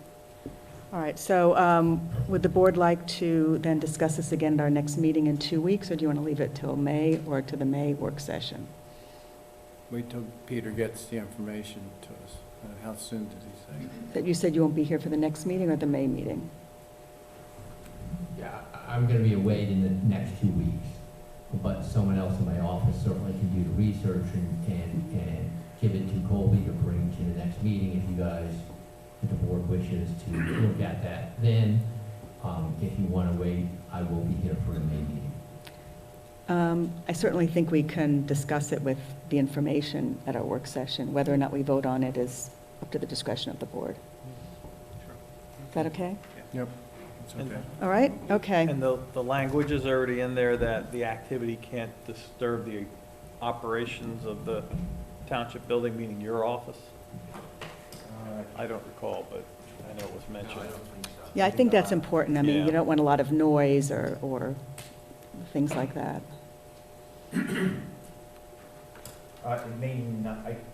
may not, like I said, this was the draft, so I did Yeah. very little, I felt it was a strong draft, so I don't. Because again, I'm just giving the scenario of like a singing group comes in and, or someone wants to do, I don't know. Or they're playing a Welding video or or- something, that's yeah. a lot of amplification. Yeah. Right. So,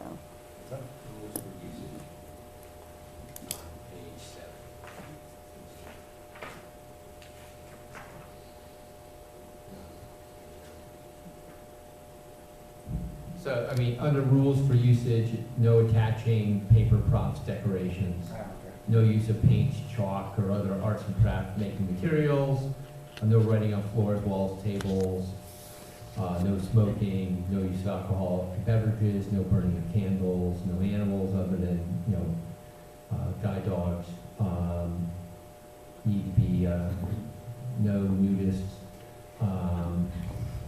no loud music. Okay.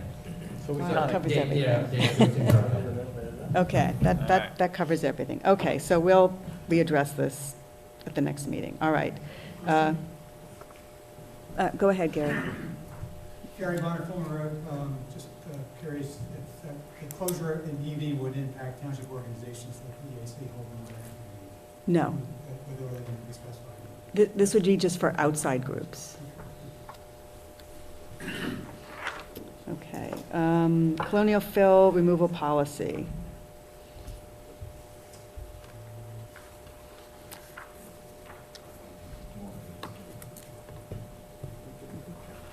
Oh, Carol, you gonna handle that? I think Peter's pointing, is this like this? You haven't had enough to talk about yet. Sitting over here only got the E. So this is talking about the township has a fill pile at Colonial Park. It was initially generated by excess material from excavation for the sewage treatment plant. And it's been a general stockpile area for public works off and on throughout the years. The township roadmaster has occasionally had inquiries from people who are interested in taking some of that material and has not been able to say yes because we needed a policy in place that would indemnify the township and make sure that things are done in an orderly manner. So presented to you tonight is a policy that I am happy to be a contributor towards, but was mostly prepared with all the efforts of your township manager to define what can and cannot be done. The township manager is accepting an application that states contact information for the applicant. He lists there the route to be taken during removal operation, requirement to sign a hold harmless agreement. It gives the opportunity for the roadmaster to coordinate and leave the site free of debris and equipment. The roadmaster signs off on the condition of the site to close out the permit that this applicant would open. So it seems to provide protections for the township, including the hold harmless agreement, and it's presented tonight for the board's consideration. I remember one thing someone recommended last meeting, we discussed this, which was to add to, after the roadmaster or his representative. Yeah, I just recognized that when Carol read it off, I missed that. So it's not just on him all the time, so it could be, Correct. okay, so if you can just make that correction. Any other comments or questions from the board on this? No. Are we ready to vote on this? Is this going to be Resolution 13? Yes. Okay. So this motion would be 2020, Resolution 2023-R-13, creating the policy to remove material from the pile located at Colonial Park, and yeah, that would be great. Do I have a motion? I'll make that motion. Do I have a second? I'll second. Thank you. Go ahead, Bob. Is this regarding this? I didn't say nothing. Oh, I thought you raised your hand. Just stretching? Okay. All right, so Supervisor Hexter made the motion, and Supervisor Byrd made the second. All those in favor signify by saying aye. Aye. Aye. Any opposed? Motion passes unanimously, and hopefully that pile will start getting smaller. All right, stormwater O&M agreement approval for 46 Kratz Road and 117, should be 3rd Avenue. Yeah, these are the standard agreements that we actually talked about with Mr. Sims. They just need the board to approve. You can actually approve both at the same time. And then I think it's actually only Chair Hexter needs to sign it. Okay. So just looking for a vote. Okay, so I need a motion to, I guess, approve my signing them? To approve the chair to sign the O&M agreement approvals for 46 Kratz Road and 117 3rd Avenue. So those are two separate residences. We can do it in one motion. Do I have that motion? So I just want to check that those were reviewed by you, Carol?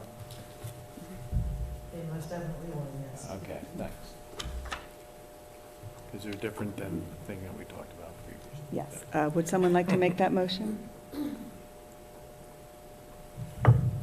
Chuck Yeiser will make the motion as described by our chair. Thank you. Do I have a second? Dan Orfel, second. Okay, so we had Supervisor Yeiser made the motion, Supervisor Orff made the second. All those in favor signify by saying aye. Aye. Any opposed?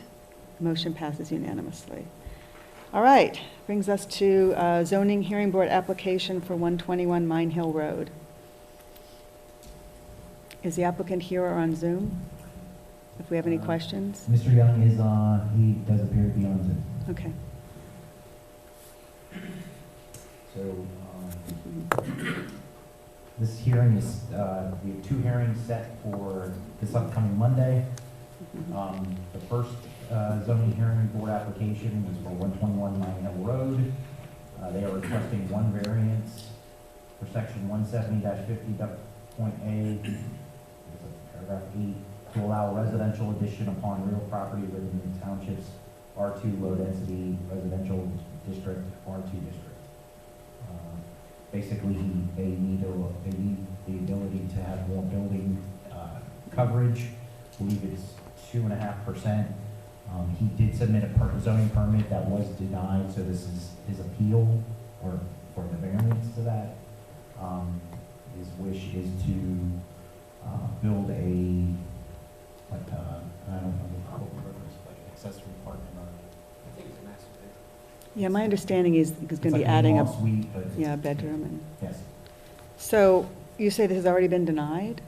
Because what he proposed is over the current building coverage. So that's why he's coming to zoning hearing board? Correct. Okay. Sometimes people will come to the zone if they know they need the variance as the next one. Sometimes they'll wait, they'll go, it's when they submit the zoning permit and it's denied. He's over by 2.2%. Do we know how large the piece of land is? Because I think it backs to open space. 16,500. Okay. So it's less than half an acre. Yes, that's what he's got. That's what's listed on his application. Does the board have any questions for Mr. Young?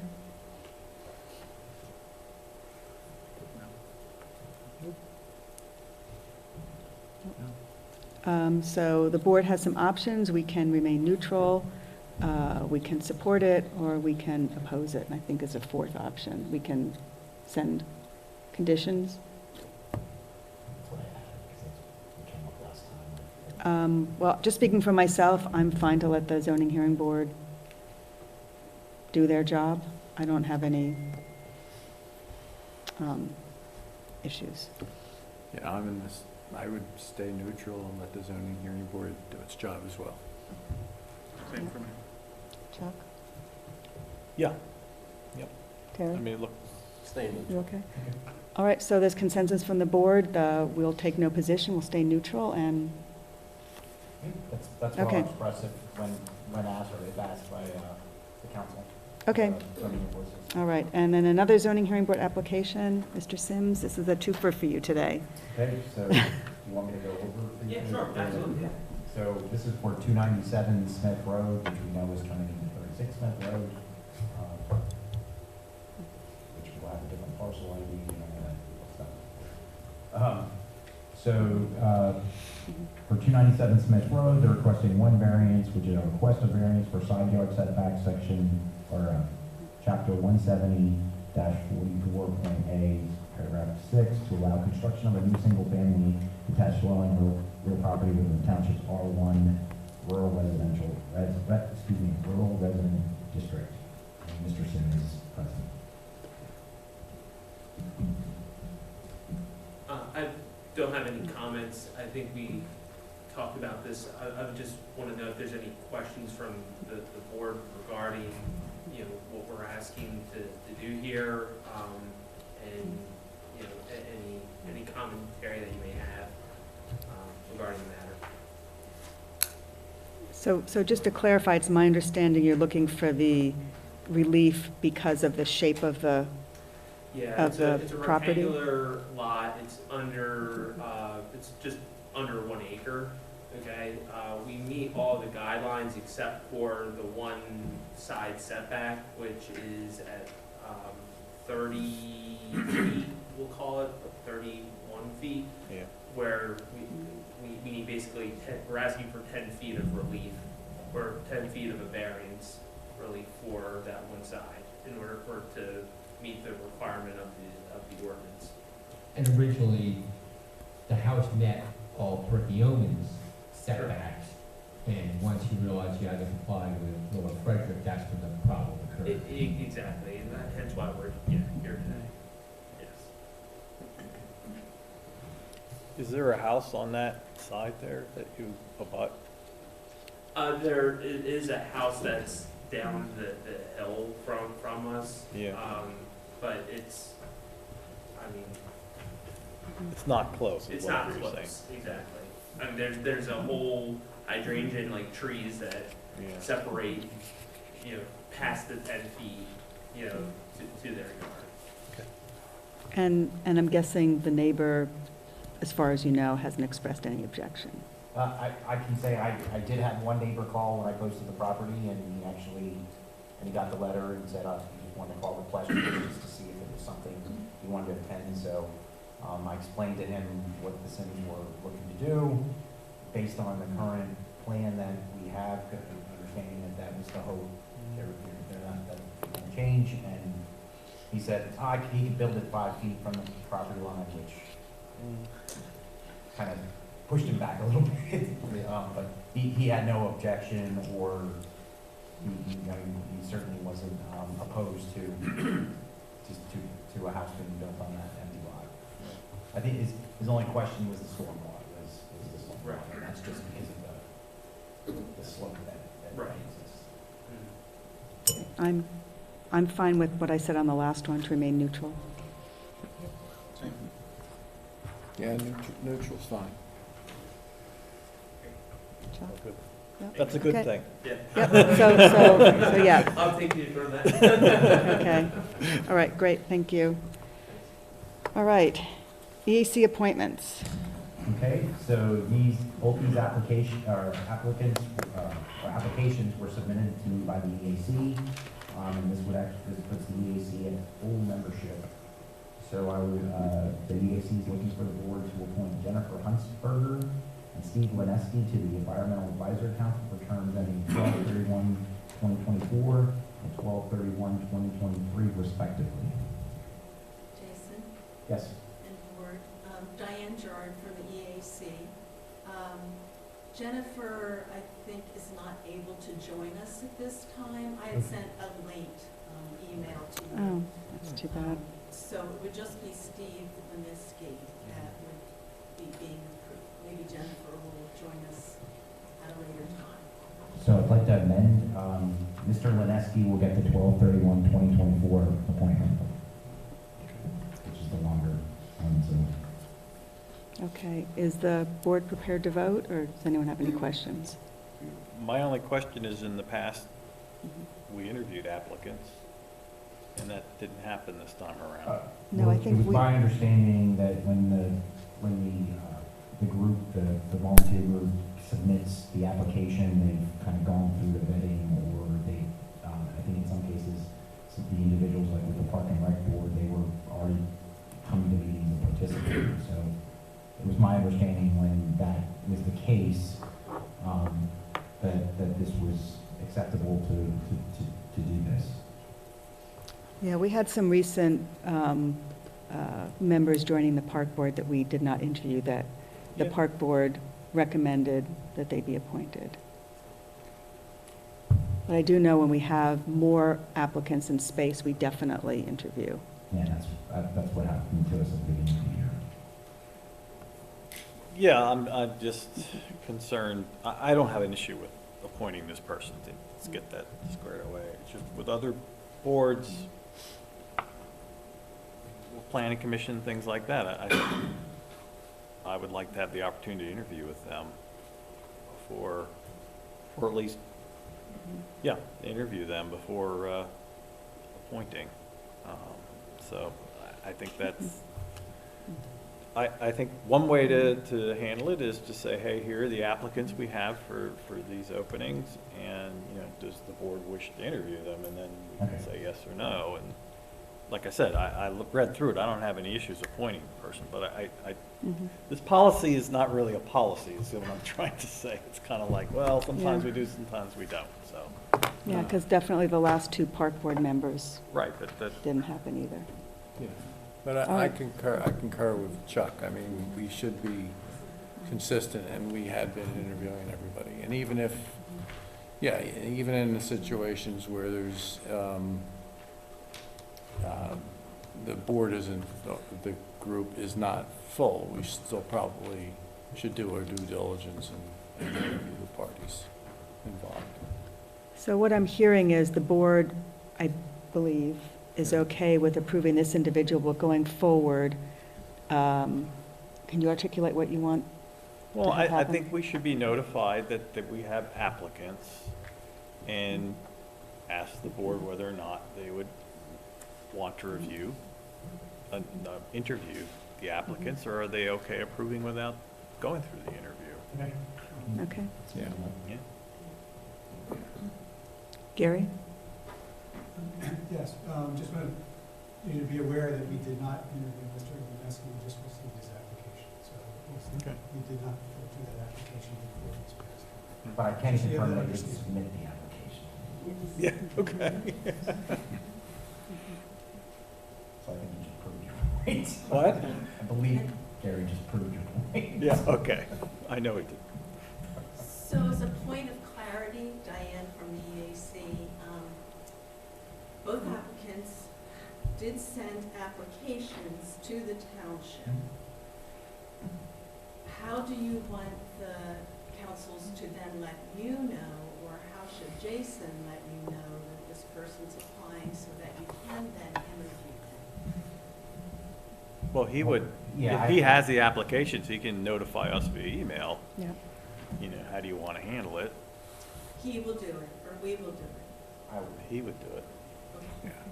All right. Jason. Well, Yeah, I had these in plenty of time, once again, I was kind of going off, but, so. No, Plan my it's, direction. I think, you know, having additional clarity is useful. So is it acceptable to appoint this individual, and then going forward, we will adopt the policy stated? Well, at this point, it doesn't even seem like the group has interviewed them. So I think somebody should at least speak to the gentleman and find out what they think about him. Mr. Bonner, did You indicated that you guys have just received the form. You haven't actually even talked to the person. Diane had email communication with him. I've had email communication with him letting us know his interest. It's been, consistent, and then sending his application, which if you look at it, was pretty impressive. Yep. Okay. But I do understand that the board wants to be able to look at applicants for your councils and make a decision. So, but I have had email communication with him. So is it acceptable to appoint him and then moving forward, we'll? I guess so. Yeah. Sure. Yeah, Yep. we'll do that. Okay, would someone like to make a motion? So then we have just one individual, not two. It's Steve Lineski for the EAC for a term ending 12/31/24. Would someone like to make that motion?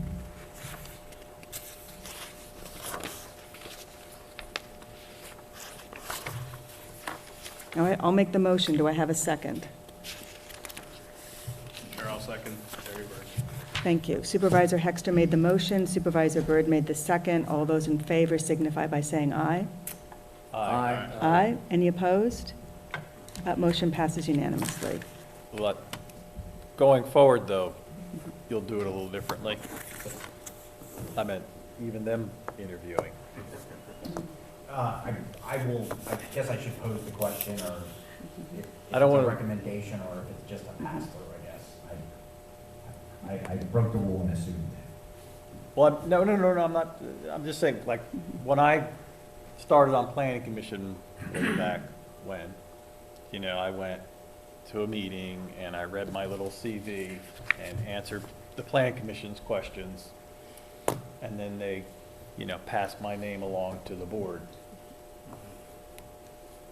I mean, email correspondence is great, but you also want somebody who you think is compatible with your group in terms of groupthink and everything else. So I would advise that to your group going forward. We did not think that was our role, But but we certainly can in the future. I think it would be a good idea, because you're the ones who have to work with the individual. And I'm under the assumption this would apply to all the other boards and commissions. So we're not signaling you out. Yeah. All right. Sewer Extension Project, Doley Construction Release Number 4. That's you, Carol. That sounds nice. So you have before you a recommendation for payment to Doley Construction Corporation. Also attached is a certification for that recommendation for payment. We are still withholding 10% because we are not quite at 50% value of completion. The payment recommendation is $383,534.10. You also have a summary sheet which excruciatingly details all the items that have been installed to date and are verified by value engineering. So if you have any questions on these, I'd be happy to address them. Does the board have any questions? Nope. I do not. Then is someone prepared to make a motion to authorize release in the amount of $383,534.10 to Doley Construction Corporation? Dan Orff will make the motion to release the $383,534.10. Thank you. Do I have a second? I'll second. Supervisor Orff made the motion. Supervisor Byrd made the second. All those in favor signify by saying aye. Aye. Aye. Motion passes unanimously. Bob? Burns, Zieglerville Road. Carol, can you tell us when the project is nearing completion? So all the sewer main and laterals have been installed in Fulmer Road. A good bit of the sewer main has been installed in Riverside, but they're still finishing that work. The sewer main and laterals have been installed in what we refer to as Avenue B, which is the off-road area that goes up the hill. They are really just starting the work on the pump station, so I don't have an exact date. And part of the reason I don't have an exact date is, if you've been observing any of what happens out there, they will be rolling along, putting pipe in, and they'll hit a rock, and they're stopped working on that rock for a week. So we don't have an exact date of when this will all be done. But it is moving along well, and I would expect that it will be done in coming months. It certainly will be done this summer, and we'll keep you posted on progress. Well, if I'm not mistaken, the original completion was supposed to be somewhere towards the middle to end of May. Is that fair to say with the bid documents? Yes, so we will be negotiating a change order in an upcoming meeting. We'll be presenting that to address the extension of time. Okay, so I know we have Mr. Bonner here tonight, but there's also other residents that have brought up concerns that in order for them to apply for the funding through the state, through Penview or Penvest, whatever it is, that they have like a 60-day window as to when they can apply and when they'll get that funding. But they're going to need to know as soon as the township knows when this is going to go, online.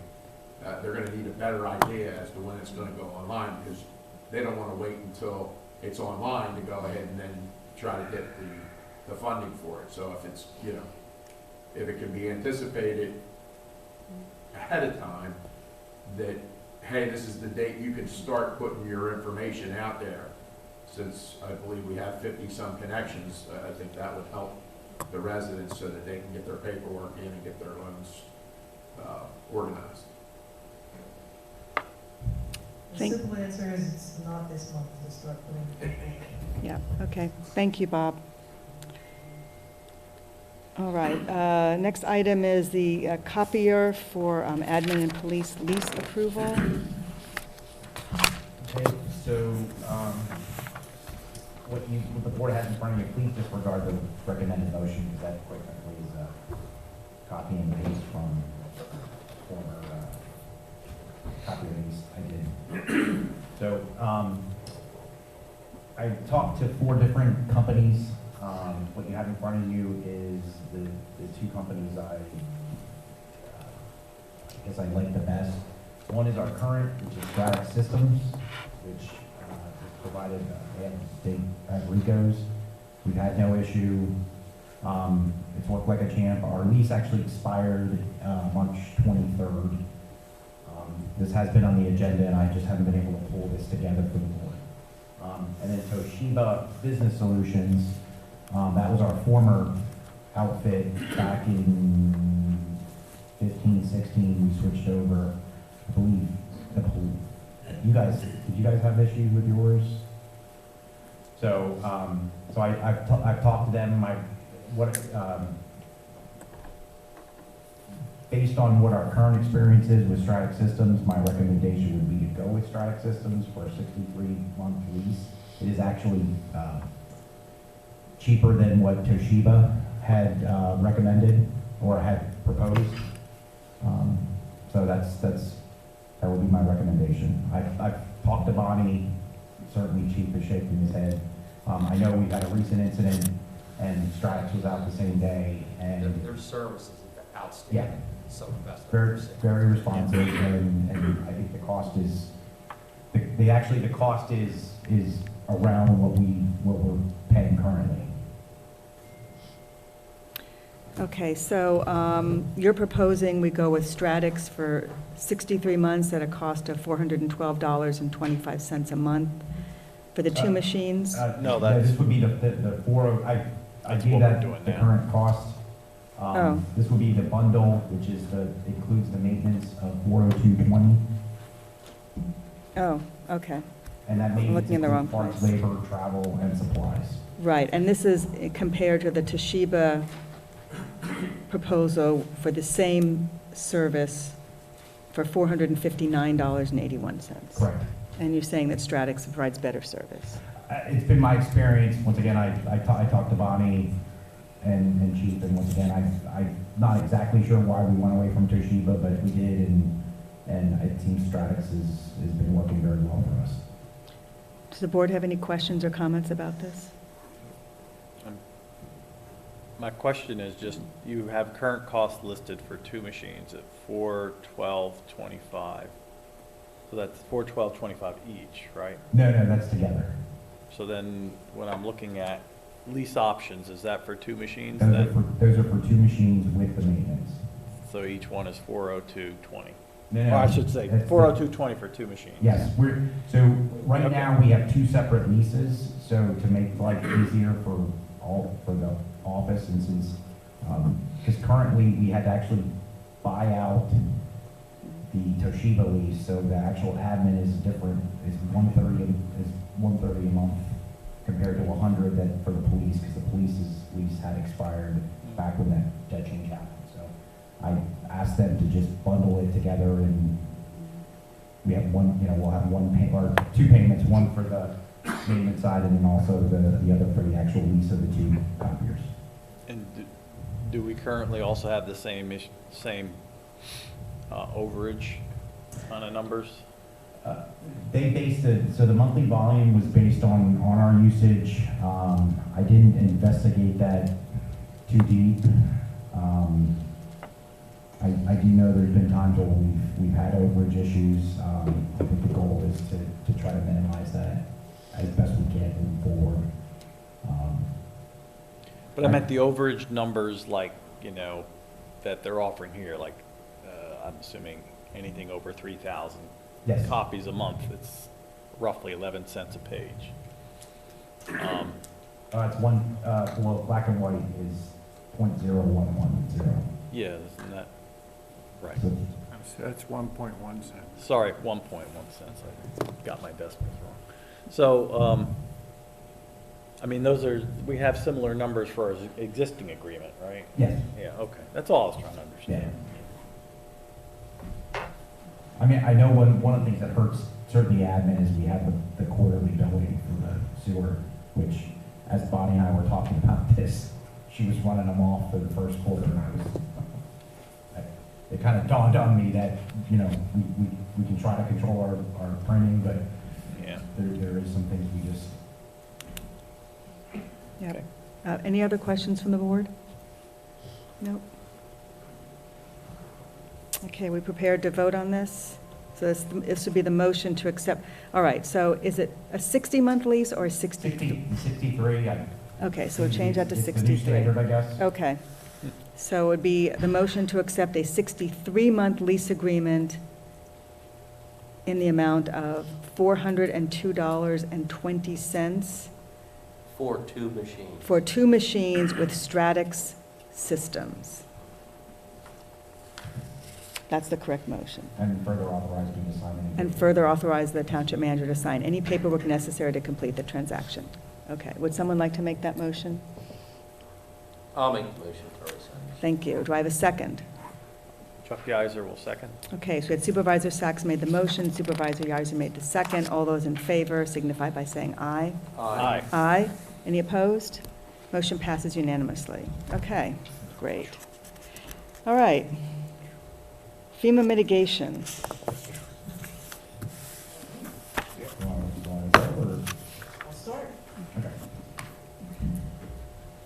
Okay, so, the first thing we're talking about are flood barriers. You may recall that in Hurricane Ida, the Perkiomen Creek rose to levels we've never seen before. And the water was about 2 feet high around the building where the flood comes in. And it was also about 2 feet high around the filter building. And water went into those doors and inundated the buildings. So what we're looking at here is flood doors. These are basically metal slabs.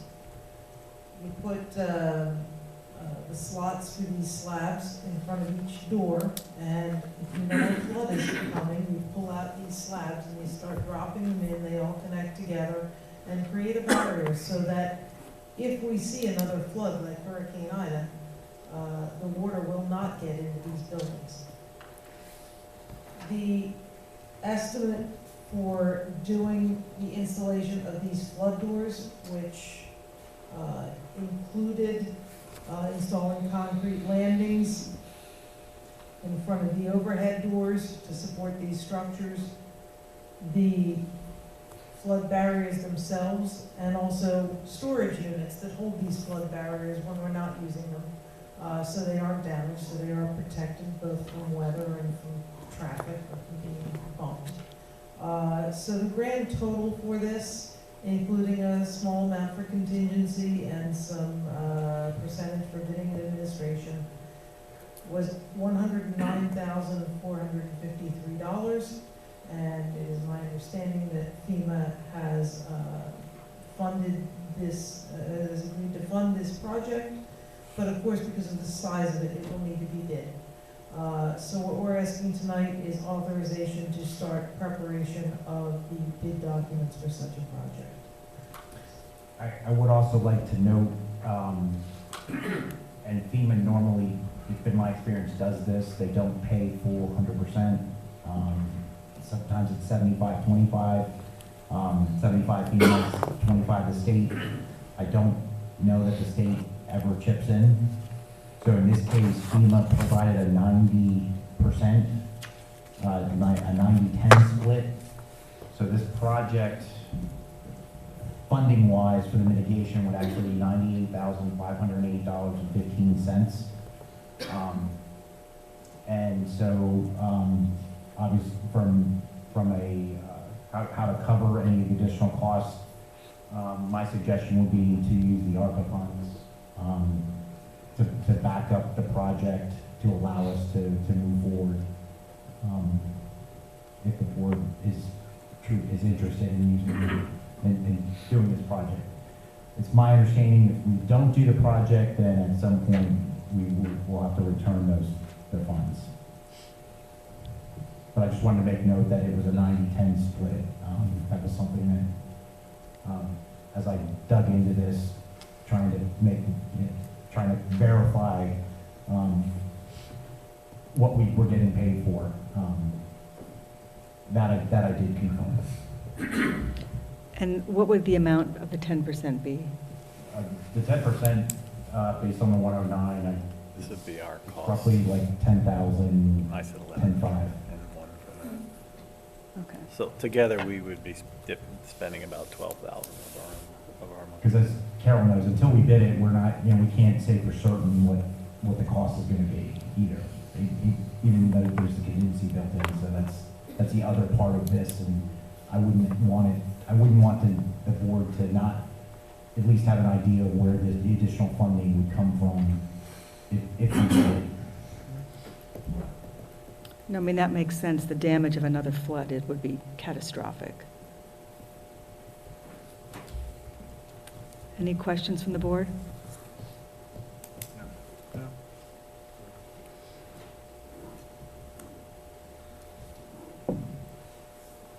Bob?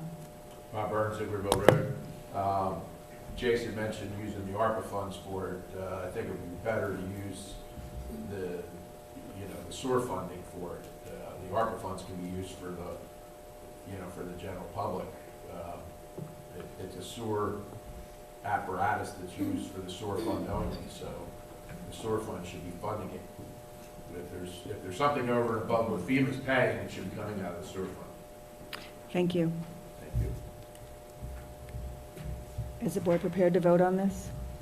So the motion would be to authorize a township engineer to prepare the bid documentation and to advertise the flood barriers for the sewer plant project. Yes. And, sorry, and there's a second item for the So there is a elevation of the yeah, backup I'm sorry. generator. There is a second part project. It was a partial approval of the mitigation for the pump station, and this was the generator. So the generator, and it's part of what made this a little bit convoluted because we had insurance money cover parts of the projects. So the generator is being covered by our insurance, and And this part would be for the 10 by 10 concrete pad, along with the installation of the gas. I guess they've got to do trenching for the gas line and the electric. So this is the second part of what's on the board tonight as far as, and we have received funding. That was part of the funds we just recently received. So the township received quotes for digging from the pump house to the generator location, putting in a gas line, and all the work that is associated with running between the pump house and the generator. We received a quote from Bacon and Sons back last year for $2,300. You received a quote from Saks and Sons for installing the concrete pad, also back in early 2022 for $1,820. So this would be proceeding with that work to install the generator on a concrete pad, so it will be a higher elevation than it was when the flood came through in Hurricane. So this motion is just to authorize completing reinstallation. Do we need to do that? So you're authorizing reinstallation and the extra work that's necessary to install the generator at a new location to support mitigation. Okay.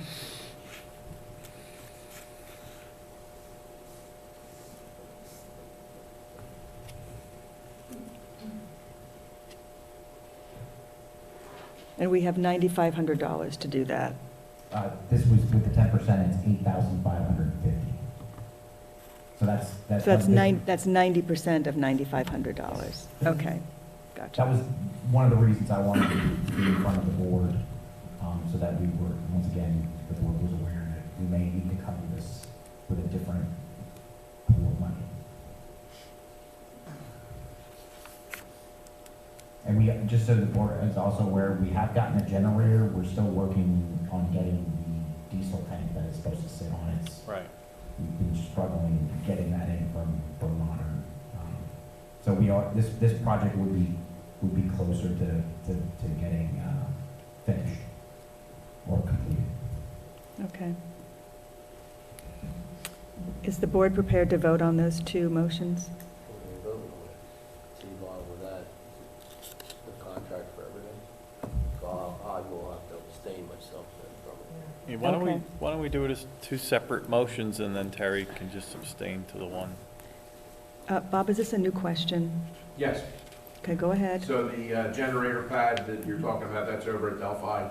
Yes, Okay. that's correct. So if everybody remembers in the past, there was discussion about putting arborvitaes or something around this, and maybe those arborvitaes came from the money that we got for Mancini's on the, you know, the money that was given for that, so that the arborvitaes hid this structure that's gonna be elevated up in the air or whatever. So I just wanted to bring that back to your attention because it's so long ago that it was brought up. Thank you. All right, so let's separate these into two motions. So the first one is to authorize the township engineer to prepare the bid documentation and further to advertise the flood barriers for the sewer plant project. Do I have a motion? Chuck Yeisel will make the motion as described by our chair. Thank you, and I will make the second. All those in favor signify by saying aye. Aye. Aye. Any opposed? Motion passes unanimously. And Terry, you're going to abstain I will from? abstain from this vote. Okay, thank you. Does he need to execute a memorandum, comprehensive memorandum? I apologize, Tara, I missed having the form ready. Okay, That's fine, I'll sign it then. all right. And so the second motion, to authorize the completion of the reinstallation of the backup generator for the Delphi pump station. And again, this is to put it up higher, so hopefully if we have another incident, we will not have flooding there, the generator. Do I have a motion for that? I'll move as per the chairperson's motion. Chuck Thank you. Yeisel will second. Thank you. So we have Supervisor Ork made the motion, Supervisor Yizer made the second. Supervisor Sachs is abstaining from this vote. All those in favor signify by saying aye. Aye. Aye. Any opposed? So this passes unanimously with 4 votes. So All right. I'm going to ask just a general question in terms of the second one we're actually authorizing to move forward. When we do have everything, we'll move forward, right? And then will we have another vote down the line in terms of where we take the money from, in terms of whether we take it from the ARPA money or we take it from the general fund or the sewer fund or? Yes, if the board's not Okay. prepared to do that tonight, then yes, we can take care of that after. Okay. After the work order later down the road. Is that all right? Yep. Yep. Okay. All right, making some progress here. Public Works mower purchase. Okay. So this is being presented by Tommy. This is a request of the roadmaster. We have the purchase budgeted in the 2023 budget. Little's is a CoStar dealer, so we don't have the requirement of getting other quotes unless the board deems it necessary. So what you have in front of you is a quote for $15,800.25 for a 72-inch mower, a John Deere Z970R Z-Track. Any questions from the board? So this was in our budget. Yes. Right. Yes.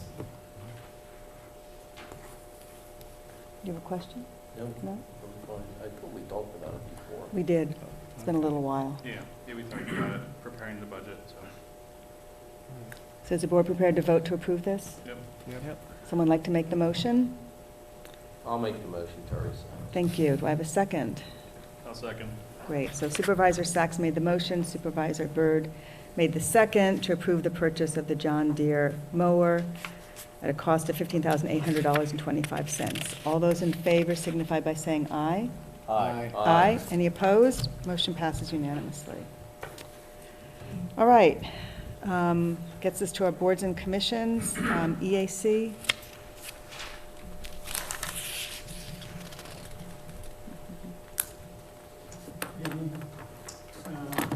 At our March 20th meeting, Birdtown, Pennsylvania President Heidi Scheiber gave a presentation on their organization and the benefits of Birdtown certification. The EAC and the Parks Board already addressed many of the Birdtown initiatives, and having access to their resources will be a benefit to the township for future educational opportunities or activities. They also provide a framework for networking with other bird towns and conservation partners, and there are no fees associated with the certification.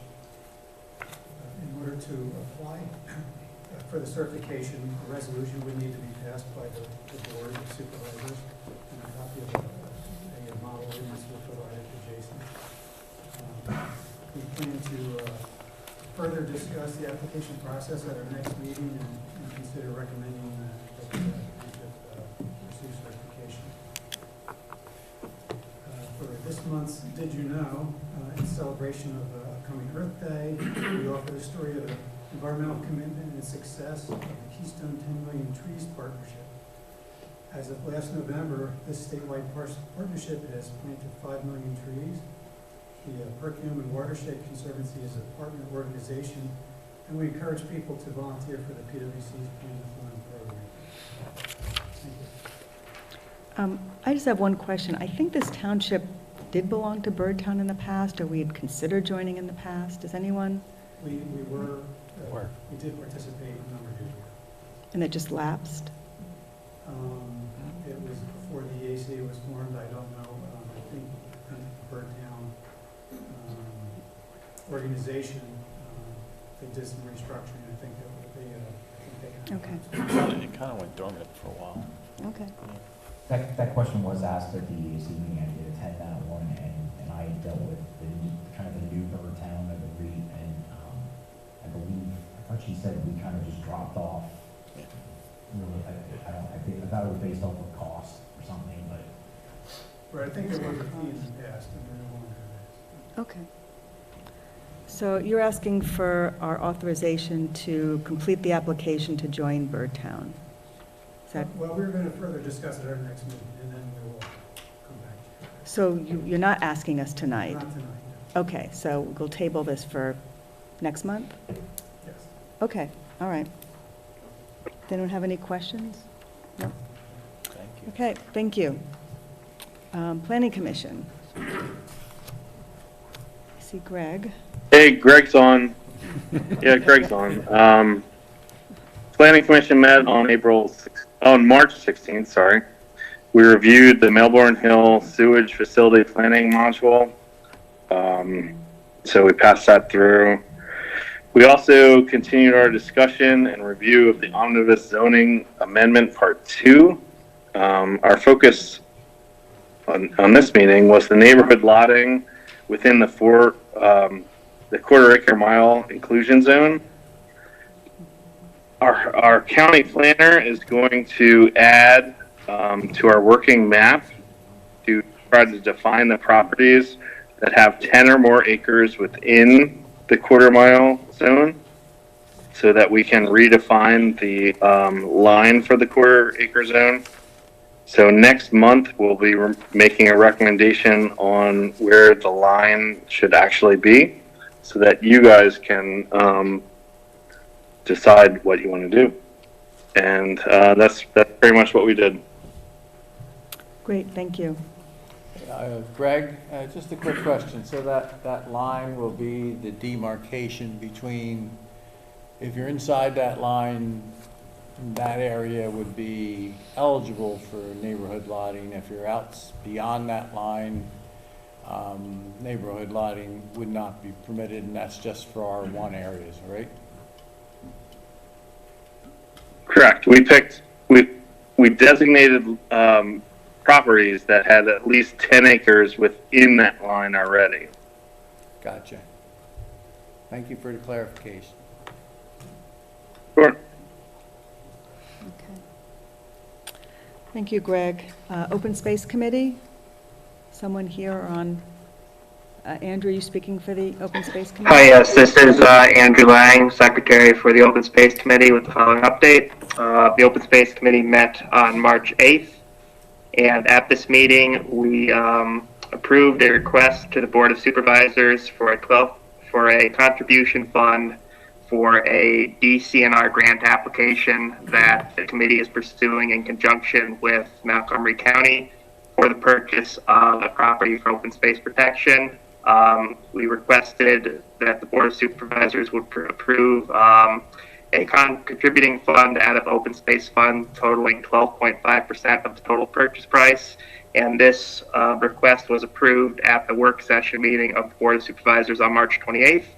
And I would also like to point out that this property, as the highest scoring property using the property evaluation criteria used by the committee that was established out of public input during our work sessions last spring of 2022. In addition to this, the Open Space Committee has placed additional outreach materials on the township website under the open space page, including application forms and information on the open space process for interested landowners. And we encourage anyone who's interested in open space process or knows anyone who might be to reach out to the committee or to manager to get in touch with us.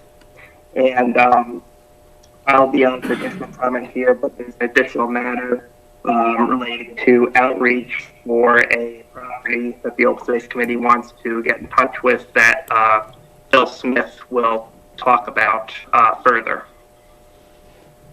Okay, Phil, you want to come to the microphone?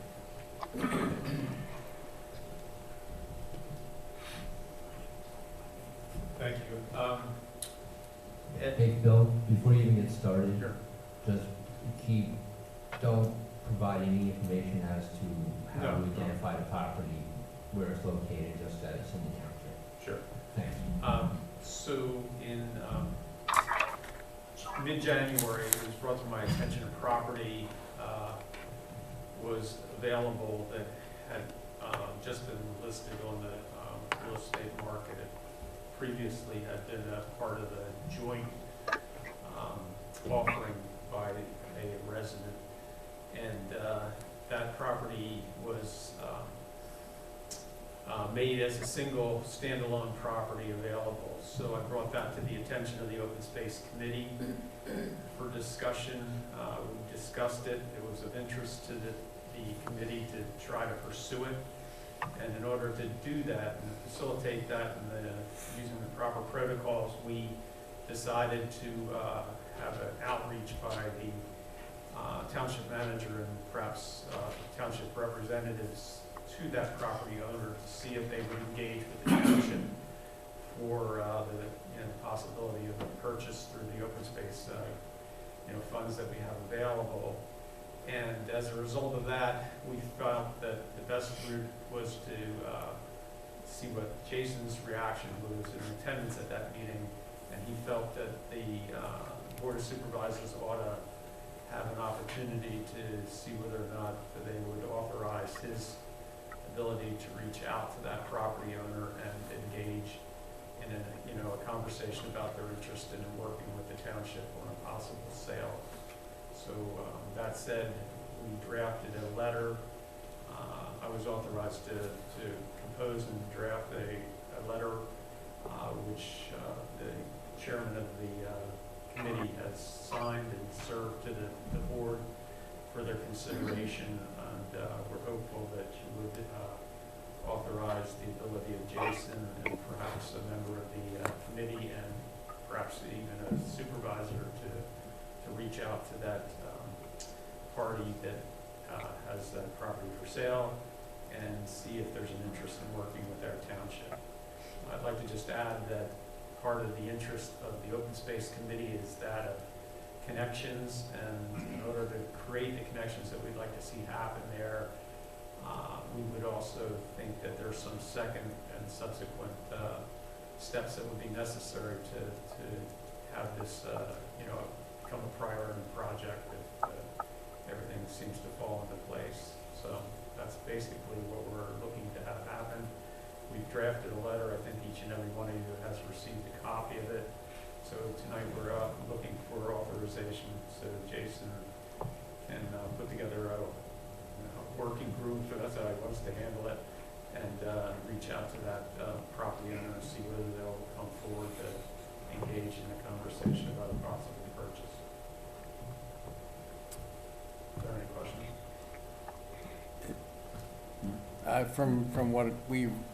From the letter, it seems like a very worthwhile and beneficial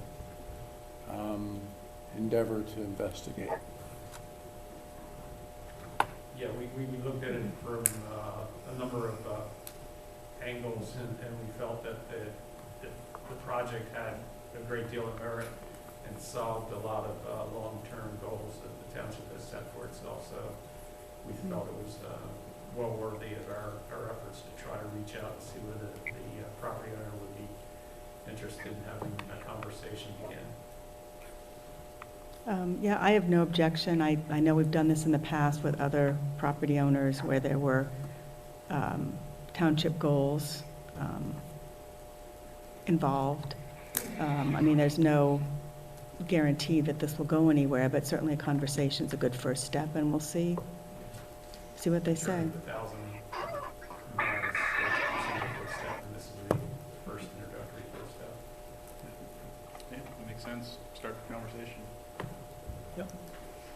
Yeah, and I agree. I think it'd be good if there was representation, not just Jason, but maybe definitely somebody from the open space team, working hand in hand with Jason. Yeah. Correct me if I'm wrong, Jason, but that's one of the conversational pieces we had at the meeting was that it's sometimes more beneficial to, rather than have just the official manager reach out, to have another party to sort of, soften the outreach, if you will. Yeah. And I think there's also value in having a board member go along if someone's available. It's your prerogative. And maybe we can work that out later. Yes, we don't have to decide that now. You're making, I can't read your face, Peter. Is that a yes, that's a good idea, or no, that's a bad idea? So I think if You can authorize someone to reach out, but in order to undertake and keep it, here's the composition of the people we want to reach out. But if you want to authorize people to undertake actual negotiations to try to come upon a price, you really need to name the people who are going to do that and provide them with that authorization.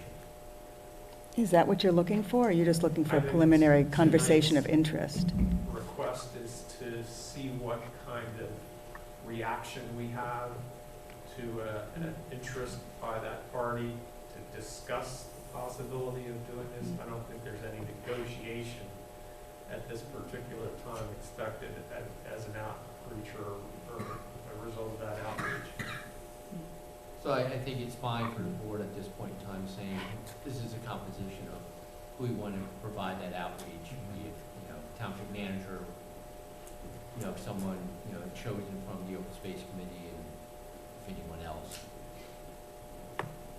You don't have to name the actual people. Right, but when it comes to, so if this individual is interested, a negotiation would be another process, and in that case, that would have to have the right people To be authorized. honest, Okay. if I'm that individual, I want to know that the people I'm dealing with have been authorized and have the power Yep. to,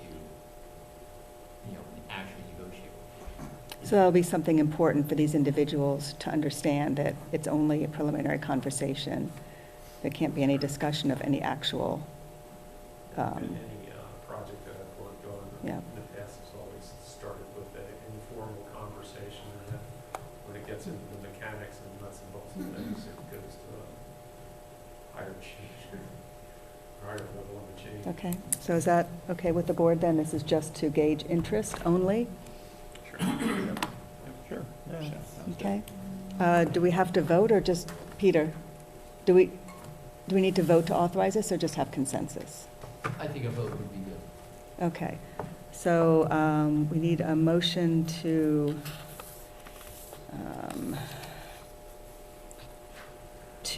inquire with the property owner about interest in possibly selling to the township.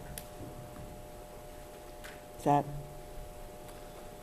And do you want to designate who's going to go make this offer? do we know? Like the township manager and a Oh. member from the open space committee? We do know that the manager would be present. I had, expressed that I would accompany him or work with him on that. Would be, and I was supported by the committee on that as well. So if we want to include a supervisor as part of that motion, I just. What is your recommendation, to include a supervisor or not to include a supervisor? I would include one. Okay, all right. Do we need to name who that person is? No. Okay, so that will be the three people then. Very good. Thank you. And, sorry, we need someone to make the motion. Dan Orff will make the motion as stated by the chair. Do I have a second? I'll second it. Thank you. So Supervisor Orff made the motion, Supervisor Sachs made the second. All those in favor signify by saying aye. Aye. Aye. Any opposed? Motion passes unanimously. Thank you, and we'll look forward to hearing back on that. All right. And, sorry, Pam, last but not least, Park and Recreation Board. Okay. We held our April monthly meeting last night in preparation for our event season. On March 17th, the secretary and I held a meeting with Jason and the Public Works crew to review our support needs through the year for our events. The objective is to help them to have a heads up of what our requirements are going to be and allow them to plan against their busy schedule and anticipate. So that's a useful exercise for us. Our first event will be the egg hunt this Saturday, April 8th at 10 o'clock at Coble Park. We stuffed 3,000 eggs last Friday. And this year we're going to have 6 gift eggs. Lucky winners will be able to turn in a coupon for a large chocolate bunny, a chocolate candy-filled dinosaur egg, or a Peeps gift box. It's a little extra competition thing going there. I mistakenly reported last month that the PWC cleanup was on the 1st. It's the April 15th at 10 o'clock. We have 5 locations in Lower Frederick Township, and the sign-up's pretty full, so we're in good turnout for that. And we're finalizing the planning for our May event, which is Putting Native Plants to Work, which is May 13th at Cuddy Park from 10 to 2. We're going to have guest speakers from the Bluebird Society and also Lenape Nation, talking about native plants, lots of information on pollinator-friendly yards. We're going to have a food truck there and lots of kids' activities, seed bombs, leaf printing, and face painting. So stay tuned for that announcement. And that's all I've got tonight. Thank you, Pam. Any lingering questions from the board? Nope. All right. That brings us to public comment. Bob? Oh, no, I'm sorry. Let's Mr. Sim go first. Thanks, appreciate it. Jason, just a matter of next steps, basically. Figured just address it now, not over email. After the zoning hearing board meeting occurs, assume everything moves forward, right? It's in Carol's court then to review the plans. Again, assuming there are no changes to the plan gets approved, we're moving forward. It's the stormwater management, it's LTL approving the permit, and that's it, basically, right? The O&M agreement. I was gonna say, I believe you've retained this from the Department of Health. Once again, I'm kind of, Yeah. So, as long as we have those items, with the stormwater improvement, Yeah. LPL, I believe Ryan does have your building permit. Yes. You explain to him what the situation is. So, regarding that, we sent a follow-up email to him. Is he waiting for Carol to finish stormwater to approve the building? So for the building zone, he's got to wait for the zoning. Understood. Okay. So this is obviously a unique situation because normally the clock's running. So we talked to him about it. We didn't want it to get mucked up because if he looked at the zoning now, he would deny it. Right. So, yeah, not compliant. Understood. So I believe he has it and he understands the situation, and as soon as the zoning hearing, assuming they render it in favor, Right. I will let him know, and then the building permit will proceed. The stormwater is. He can't issue the building permit without the stormwater being approved. Understood, right, and that's where I was just like, Yes. matter of, process, like. They've been very sensitive to make sure we have that it's not going to get held up further. Exactly, and I just want to make sure, again, I know we resubmitted our plans because the initial plans were based off of Perkiomen's, so we redid them, resubmitted, and I know you're probably just holding on to them, Carol, you probably haven't looked at them, which is fine, I understand, but just was trying to understand a little bit from a timing perspective, so that we're looking, ideally we're looking to hopefully break ground in May, barring that we are able to move things forward. We have a child we're expecting in September. so yeah, that in essence just want to try and move it along from that standpoint. Septic permit, Yeah. I don't know, we were kind of overlapping with Perkiomen before, so I don't know where everything is, but you'll want an exemption from DEP for sewage planning. Yeah.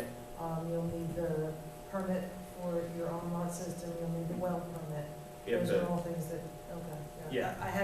I hadn't been involved in that because those were Perkiomen's months ago. Right, fair enough. So as long as you have that information, I think you do, because I think we resubmitted everything, I think that will at The least be able sewage to do. exemption from DEP is gonna have to be under Lower Frederick right now, so whoever's doing your septic system, make sure that they get that updated to reference Lower Frederick. Is that, It's a I'm not, postcard, basically. yeah, maybe I don't have that then, because the only thing I have was just a permit for our septic system, that's it. So if there's a postcard that, Yeah, whoever designed your septic system should be able to handle that for you. Okay. And if they can't, they can call me and I'll direct. Got it, okay. Sounds good. I'll follow up with that one, thank you. Yeah, thanks. Thank you. Go ahead, Bob. Bob Burns, Zieglerville Road. Two things I want to bring up. The one was on the treasurer's report as is on the agenda. It's the hydrant fund. So in all the years that I've been sitting here, 8 years plus, I don't think we've ever really talked about the hydrant fund. I don't know if any of you guys know anything about it. Jason's been looking for the paperwork. The fund at this time has like $16,700 in it. And apparently from talking to Josh, this was developed back in the days. It was for a certain area. That area and those people in that area have been paying for that hydrant fund. When new projects came on, such as Arcadia Station, they have hydrants, but they have not been added to this. I don't know at what point, where this started, what was added afterwards, what's not been added. So apparently, Jason filled me in a little bit today, maybe you guys aren't aware of it, because it might come through the general fund. Apparently, the way this thing is set up, Schwenksville Water Authority charges us each year a certain figure, and then it's taken care of, So what's your question? Well, the question is, you know, we need to find the document. If somebody needs to go to the law library to get the document, then we need to have Jason, you know, the board give Jason permission to go get it, or somebody to go get it, so that we can all figure out what it is, because obviously, nobody knows what it's entailed and who is supposed to be paying for it. Okay, So, thank you. I think that's the we're- one subject. The other subject is, Terry Bird had brought up back in the budget timing about where is all this EDU money that's coming in and where is it going to? Is some of it being saved for maintenance or whatever? So I've been asking forever today, the EDU, the $77,405.26 is three components. There's three components. The one's like 5,100, the other one's like 14, and the other one's like 11. I have the exact figures Mark gave them to me before. I didn't look up the exact figures. So based on those three categories, are we supposed to be taking money every time an EDU is paid for? Are we supposed to be taking some of that money and putting it into a capital fund for whatever? Is it supposed to go right into the sewer funding and just gets used up as things are needed? I mean, obviously Terry asked the question for a reason. I've asked it before. It would be nice to know. We're getting, you know, several EDUs coming in. I think we had 2 or 3 either last year or this year already. So before we get into a situation where we've got 44 coming in from Prestige or anybody else, it would be nice to know that as we're moving forward, that we figure out where these monies are supposed to go and where they're supposed to be allocated to. I don't know if that's something you guys can figure out, or Peter can enlighten us on, or whatever. Thank you. Anyone online, any comment? Any supervisor comment? I have Go ahead. supervisor comment. All right. This is related to, it turns out that the Cabin Craft company, or I guess it's a company, they're organizing certain events, multi-day events with overnight camping and RV parking. The one in August is from the 25th through the 27th, and they're going to have 6 live music groups there, and as well as something like 20 or 30 booths for vendors. And and they have another one scheduled for September, like another 3-day event. I'm just puzzled as to, I don't know how they're zoned, for one thing. I don't know how, right now they have over like 400 people physical humans that have signed up as though they're going to go to this thing. So I'm just kind of perplexed about what does that mean from a, is that something, I know that we have provisions for somebody who's running an event to come and get a permit, but I think there's more involved with somebody having a multi-day event with camping and bring your own bottles and 6 musical groups in the middle of Springmount. That sounds to me like a bit problematic. I don't know if this was ever done before, but we also have a park right across the street from there, which could be, I just see both of these events as being possibly problematic for the township. I mean, they don't have I don't think they have restroom facilities at their site. It's not even that big. I don't know how big the site is. I think, what is it, maybe 2 acres, 3 acres, something like that. It's just a bit troubling. And now, I don't know whether they've approached code enforcement or approached Jason with their plans. So I have started, I have talked to our code enforcement officer, and he has all the concerns you basically listed. He has the same concerns, and it's one of those things we need to circle back with Peter on how we try to handle the situation, because technically, with the event not happening, we can't say there's a violation happening regarding the event because it hasn't happened yet. So that we got to be very delicate so that we don't misstep and not be able to manage this as I think the committee would want us to manage it. But they certainly have not reached out to the township. I was not aware till you brought it to my attention, and I, so that's kind of where we're at from the admin side. Okay. Yeah, I mean, they're already from what I can see, they're already collecting money from people who plan to attend, and stay overnight. I have no idea. Yeah, it's just a bit perplexing to me. And they have, I was surprised to see that they had the one in August is the Spring Mountain Shakedown, and the one in September is the Rock in the Perky. So, and both of them look like they're planning the same type of activities. So I just wanted to bring that to the attention of yourself and the solicitor and the engineer, I guess, and the rest of the board, because it seems like an awful lot. I mean, we dealt with a situation on Yerger Road that was a lot smaller than this that caused enough. Was that Yerger Road, Chuck? Garloff Road.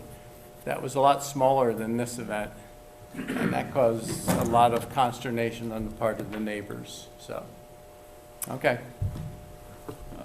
I'll make a comment. Sure. Go, Terry. Okay, I'll make a quick one.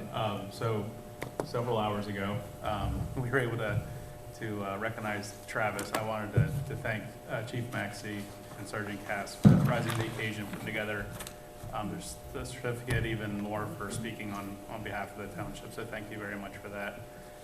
Also, Travis mentioned at the end of a blood drive. I think we've confirmed the dates. August 8th, we'll use any resources we're able to from the township. We'll blast out opportunities for volunteering for the event. I think it'll be pretty well attended. It sounds like the medical group he works for in Reading is going to make a full appearance in that. So time slots will fill up quickly. Hopefully we can make this more often in the township blood drives, and this one is definitely to honor Travis. So thank you. Yeah, Terry just basically encapsulated a lot of what I was about to say, but I just want to drive home the point, and I think it was mentioned briefly. It took over 20 donations to pull him through this, aside from the grace of God and everything else working in his favor. So that's, let's see, when I was over at St. Mary's here back in December, that's almost between a half and a third of what they would collect in a decent sized drive for one person. So, if you can swing it, works for you, please consider it. You might get a T-shirt. So please think about it. Thanks.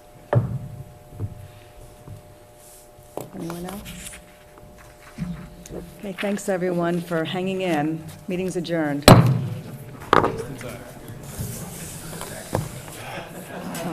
Hold on.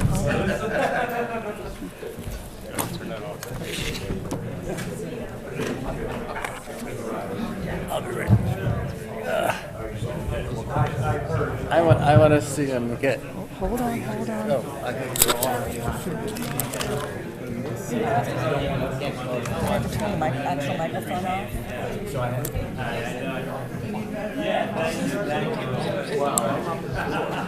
Oh, you really? Taking care of the animals?